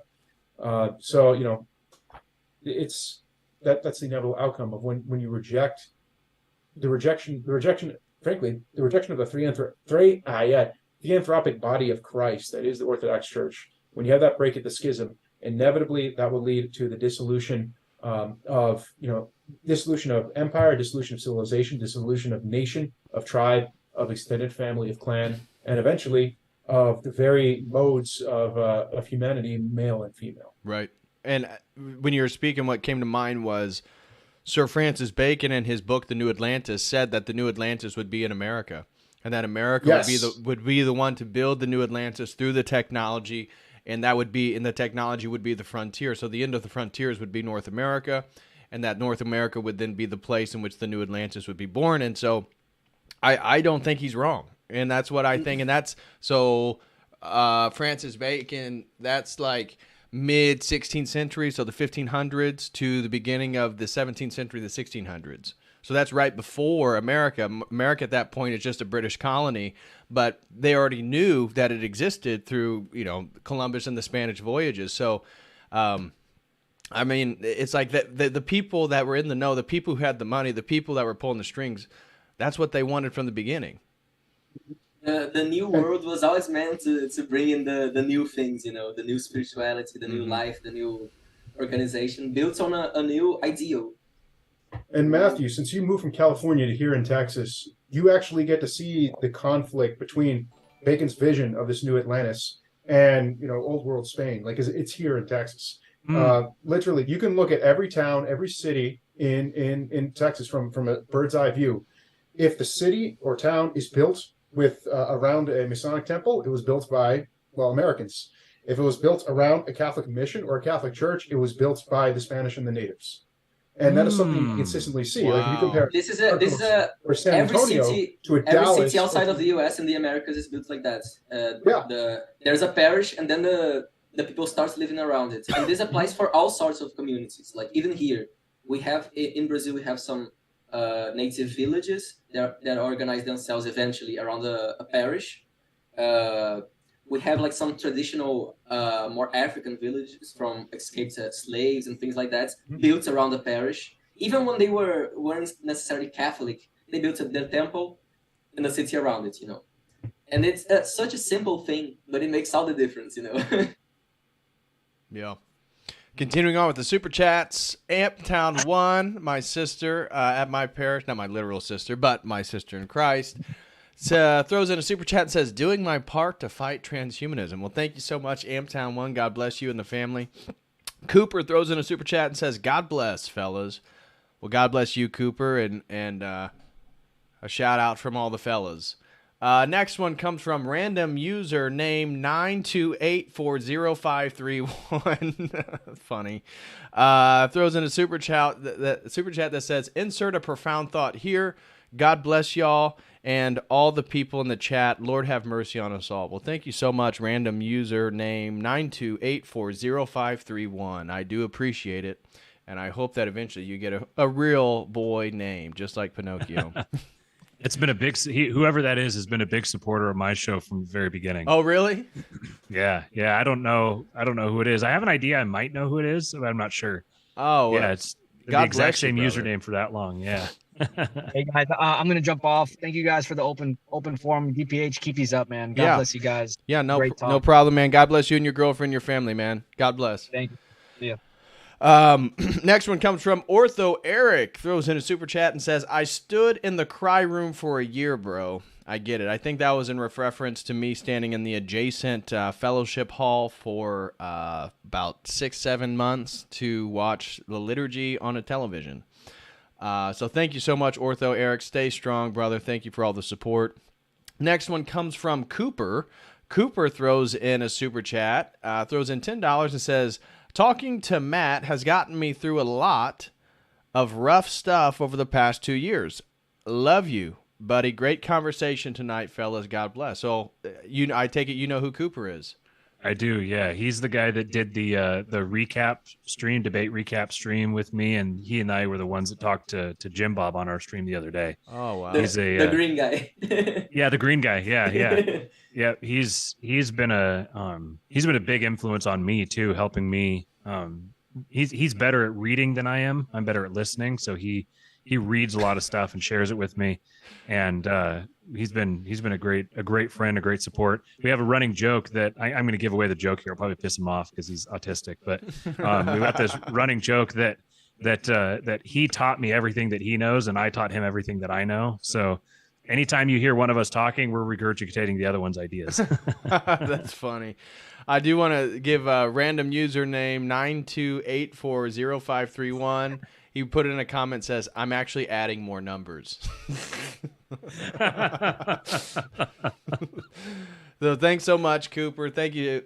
Shout out to you, random user. God bless you, bro.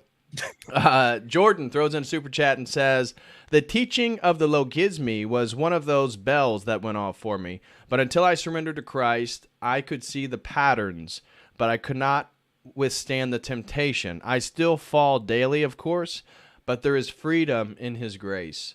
Absolutely. For those listening, we still got over 100 people here with us. The logisme is just a term for the temptations in which the spiritual warfare. Orthodoxy believes that it's really wherever what exactly is the imagination. It's hard to put your thumb on, but whatever that thing is your ability to commune with non-local entities. And this makes sense then with psychedelics. It makes sense then with magic. It makes sense with how all these visualization techniques work. So Orthodoxy kind of provides you a way to understand why this stuff can lead to possession. And so the logisme is the idea that the beginning of any sin comes from the imagination, and that's where our spiritual battle is. And so, do you guys have any comments you want to say about that? Jordan's comment on how once he understood the Orthodox theology of the logismy, he said his bells went off. Is that something that resonated with you guys? Very much kinda, so. Yeah, it kind of goes into everything, everything we're talking about so far, because every single, even the smallest deceptions we get into, when we were talking about the people at our parishes, who put those thoughts about how we are right and they are wrong and they don't know stuff and things like that. These are intrusive thoughts that are put in our head from other, intelligences. And this is I'm not that smart, I'm not a very well-read guy, but just having the mindset that, okay, not all those things passing through your heads are coming from you necessarily, you have to kind of filter that after.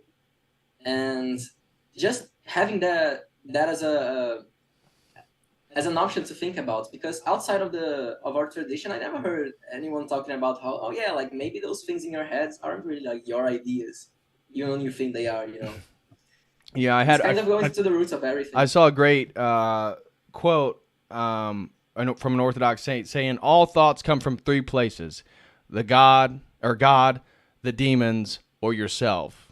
And it's on us to figure out where it's coming from. I love that idea. And looking at the term, go ahead. Are you familiar with the concept of an egregore? Yes. Explain it. So it's the definition, if you just Google it, is an occult concept representing a non-physical entity that arises from the collective thoughts of a distinct group of people. Mm-hmm. So essentially, it's kind of like the idea that what's the Jungian idea that people don't have ideas have people. Right. That a collective thought almost has a personal characteristic to it, that it almost becomes a being itself. And that was when I was kind of breaking down the last remaining shreds of individualism in me, that realizing that, and like as soon as I heard it, I like just kind of intuitively knew that's real. I just intuitively knew that there's like this is a real thing. Especially, I mean, the idea that the idea exists kind of lends to the idea that it's a real idea. Just as a very streamlined way of kind of understanding that it's the same roots as an aggregate. It's the aggregates of those things kind of is a thing in itself. An entity, if you want to think about it that way. Now that I know the term, I guess I have to use egregore. Before I would call it Warhammer demonology. Yeah, looking at the term in Greek, it looks like it's pronounced logismoi, but I've heard people say logismi. I don't know. I'm not an expert. I can pronounce Greek words, and somebody wrote the Greek word in the chat. To me, I would pronounce that as logismoi, but I don't know. Either way, we got the idea, the general idea. Next super chat. Thank you guys so much. Comes from the very busy doctor. Dr. Vagisil throws in $1 and says, "Be vigilant of social media because it weakens men by seeking attention instead of getting validation from knowing you are following God's word, because then you have a weak spot without realizing it." True. Agree, Dr. Vagisil. Thank you so much, brother. He always has usually some gems. He throws in another one that says, "It sucks that as a man you feel atomized sometimes in the same women that put you down for seeking one shred of recognition of actual work have no issue dressing provocatively and being narcissistic."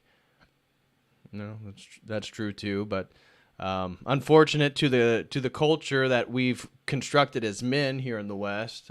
So I tend to blame the men for then the ways in which women act. So I don't support the way women are, but as a man, I won't. We don't beat women or children, and so we can't blame women or children for the ineptitude of our own civilizations. But good point, Dr. Vagisil. Next one comes from Samuel the Fourth, and he says, "My phone died, but I just wanted to respond to Mr. Mendoza. When it comes to Roman Catholics, we need to focus on the good with Orthodoxy as opposed to the bad of RC, of Roman Catholicism. I got my dad to read Confessions by Augustine with me this Lent, and I hope this creates a bridge. I was going to mention this when I think it was Matthew who said his father was listening to a podcast. I was baptized this last month, and some of my family members went to church for the first time. And my grandfather is actually a theosophy guy. You know, he's a guy who, if you Google his name, a lot of his talks are going to show up. You know, it's all in Portuguese. It doesn't really matter. But he went there, and I didn't try to berate him, try to explain a lot of things. You know, and he by himself went into our parish's like little shop thing and bought a copy of Orthodoxy and the Religion of the Future, and he just casually like reading that. It was just published in Portuguese, the first publishing ever in Portuguese. And he just bought it. And I'm seeing him rocking around the house with the book everywhere, you know, to the kitchen, to the living room, and he can't like drop the book, you know. And, makes me very happy. Yeah. It looks like we have a Greek in the audience. Correct me that it is, in fact, logismi, despite the OI ending, due to the stress of the vowel, which we don't have because they're just giving me Greek letters. So thank you for that clarification. I do pronounce it as logismi because when I heard a priest say it, I just go with what they said. But thank you guys very much. Next, it's interesting. one, I copied the Greek word that they put there for it, and I put it into Google Translate, and it translated it calculus. What? Is that? I wonder if is there a connection there? Is Google Translate translating it wrong? Is this a difference between modern Greek and ancient Greek? I'd be very curious. Well, with Greek, it depends on the emphasis. So, like, you have to look at what vowels are accented. Can totally change the meaning of the word. Okay. So that's where you really need to be able to have a keyboard in Greek, so you can add the accents in the proper places, which will change then the meaning of the word. Yeah, the same roots word is used for a lot of math stuff, so maybe that's it. You know, like logismo, the logi from. Theoretically, it says yes. Logismi has two meanings.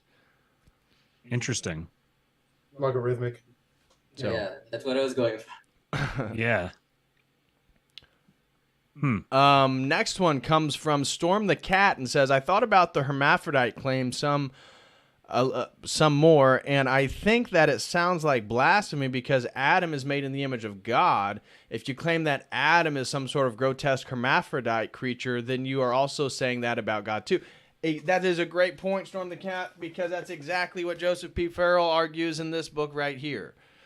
Because he does claim that there's a sort of homoerotic element and that God and Christ and all these, you know, that they're, again, sort of hermaphrodites and that, well, Christ didn't have a baby and he didn't. So what? Orthodoxy teaches that Christ had human genitalia, and I've heard this has actually become a controversial topic within Orthodoxy because people will then try to say, oh, well, you know, Jesus, he probably didn't urinate. I mean, he probably didn't actually have like male genitalia. And it's like, no, this begins to then alter his human nature. He took on full human nature, full divine nature. He had it all. And therefore, a man with male genitalia is inside eternity sitting at the right hand of the Father. That's the whole point of why we worship him. He became a man, not an angel.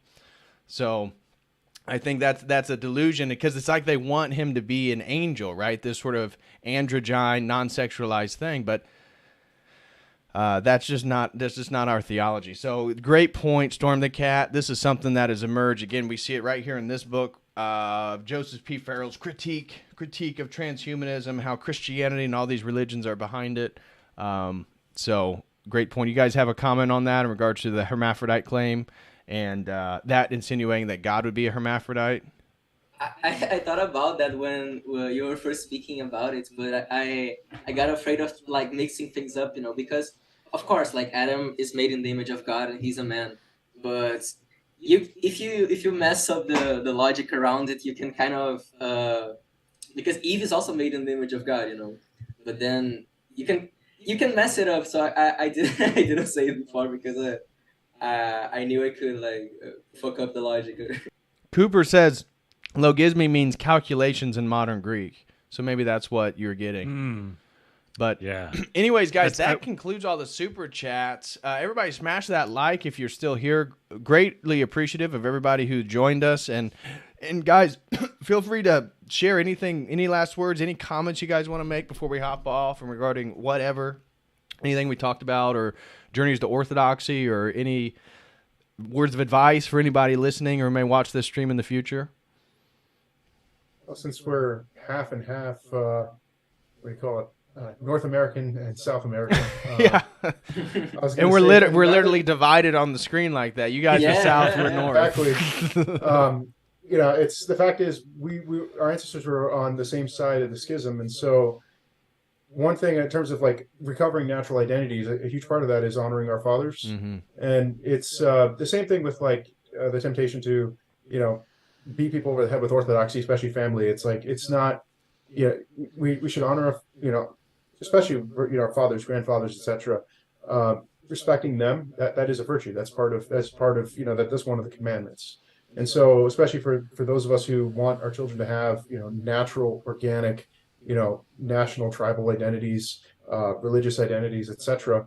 What do you call it? What was I going to say? How was I going to put it? Yeah, honoring our fathers and, you know, recognizing where they messed up, recognizing like, okay, 1776 was an error, or, you know, in my case, like, you know, the 1820s, that was an error. But honoring the ones who preceded us and, you know, fought hard to live on this continent. You know, like for Americans, I highly recommend, you know, looking into what I call the you know, not just me, but others, but the planting fathers, those who built the, you know, Puritan colonies in New England, or, you know, the Jamestown colony in Virginia, and looking and finding the good that exists in those societies. Like even, you know, Father Seraphim Rose said, you know, read Charles Dickens. He's worth reading, you know, for Hispanics, you know, read Lope de Vega. This is a really good thing that I really enjoy doing. I think it brought some fruits, is that, you know, we are all in the new world. All of our countries went into different paths eventually, you know. For example, the American independence was a very weird thing, but the Brazilian independence was, you know, it worked out and it didn't go into a different path really. But I think it really helps us to learn about the history of all the different New World countries. I'm not saying that as in like, oh, Americans should learn the Hispanic thing, you know. I'm saying because even we as South Americans can learn a lot about our condition by learning about American history also, Americans in the USA, you know. Because we had literally the same ground, you know, the same continent. We had the opportunity to do things in various different ways, and we all made it mistakes along the path, different mistakes and things that maybe the US did very early and now we are doing here, and we did it something very early, now the US are doing there, you know. And it helps it helps to put a lot of things in perspective, you know. And it's returning to the faith of our actual, like, ultimate forefathers for each of our respective nations. Right. So like in the case for you, Matthew and David, you know, it's returning to the faith of Saint King Alfred the Great. Like, he was the man who forged, you know, Anglo-Saxon culture and made the nation that produced America.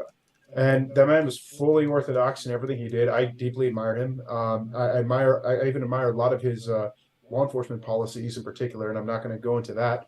And the same thing with Seraphim and I. Like, we're returning back to the faith of Pelayo, who was our forefather of, you know, both Portugal, Spain, and all of us here in America's south, you know, well, not just south of the Rio Grande. Some of us were north of the Rio Grande, but you get the picture. Yeah. So that's what it is. I'm going to, you know, the stream is just ending. I saw there's another Brazilian on the chat, and I have to recommend him. There is this book by Metropolitan Gabriel, which was our previous Metropolitan. She's called The Foundations of the Orthodox Church in Portugal. She goes from St. Paul, that I think it's described in Romans or in Acts, that he goes to Iberia, and Metropolitan Gabriel, who re-evangelized Portugal. He was the first Orthodox bishop of Portugal since the Great Schism. And he has this book, it's only in Portuguese, talking about the history since then until today. And it's the Fundação da Igreja Ortodoxa em Portugal. I see Karamazão is on the chat. You know, I can see by his name he's Brazilian. If I can get one guy to read this book here in Brazil, I'm very happy. Excellent. Matthew, got anything you want to add before we hop off here? Man, thanks again for coming on. God bless you and your family. Jose, God bless you and your family. It looks like you have a beautiful, well-behaved baby girl. That is a girl, right? Yep. God has been merciful. She is the first girl in my extended family in 22 years. Wow. So she is very popular. And where I'm at, it seems like everybody I know has girls. I hardly know anybody who has boys. But glory to God, man. She looks adorable, and she maybe tonight's been unusual. She looks incredibly well behaved. Yeah, it's there. I think my wife. I think they got it from her. I was a crazy kid, and she was super calm growing up. So, Matthew, anything you want to say, man? God bless you and your family too. I think I've said everything that is on my mind. I'm ready for bed. All right, well, guys, go follow Kingpilled. His link is right there at his @, and I'll include the actual link in the video description as soon as we hop off here. Guys, thank you so much. God bless you all. Seraphim, please hop on the next time, brother. Good to see you again. And as always.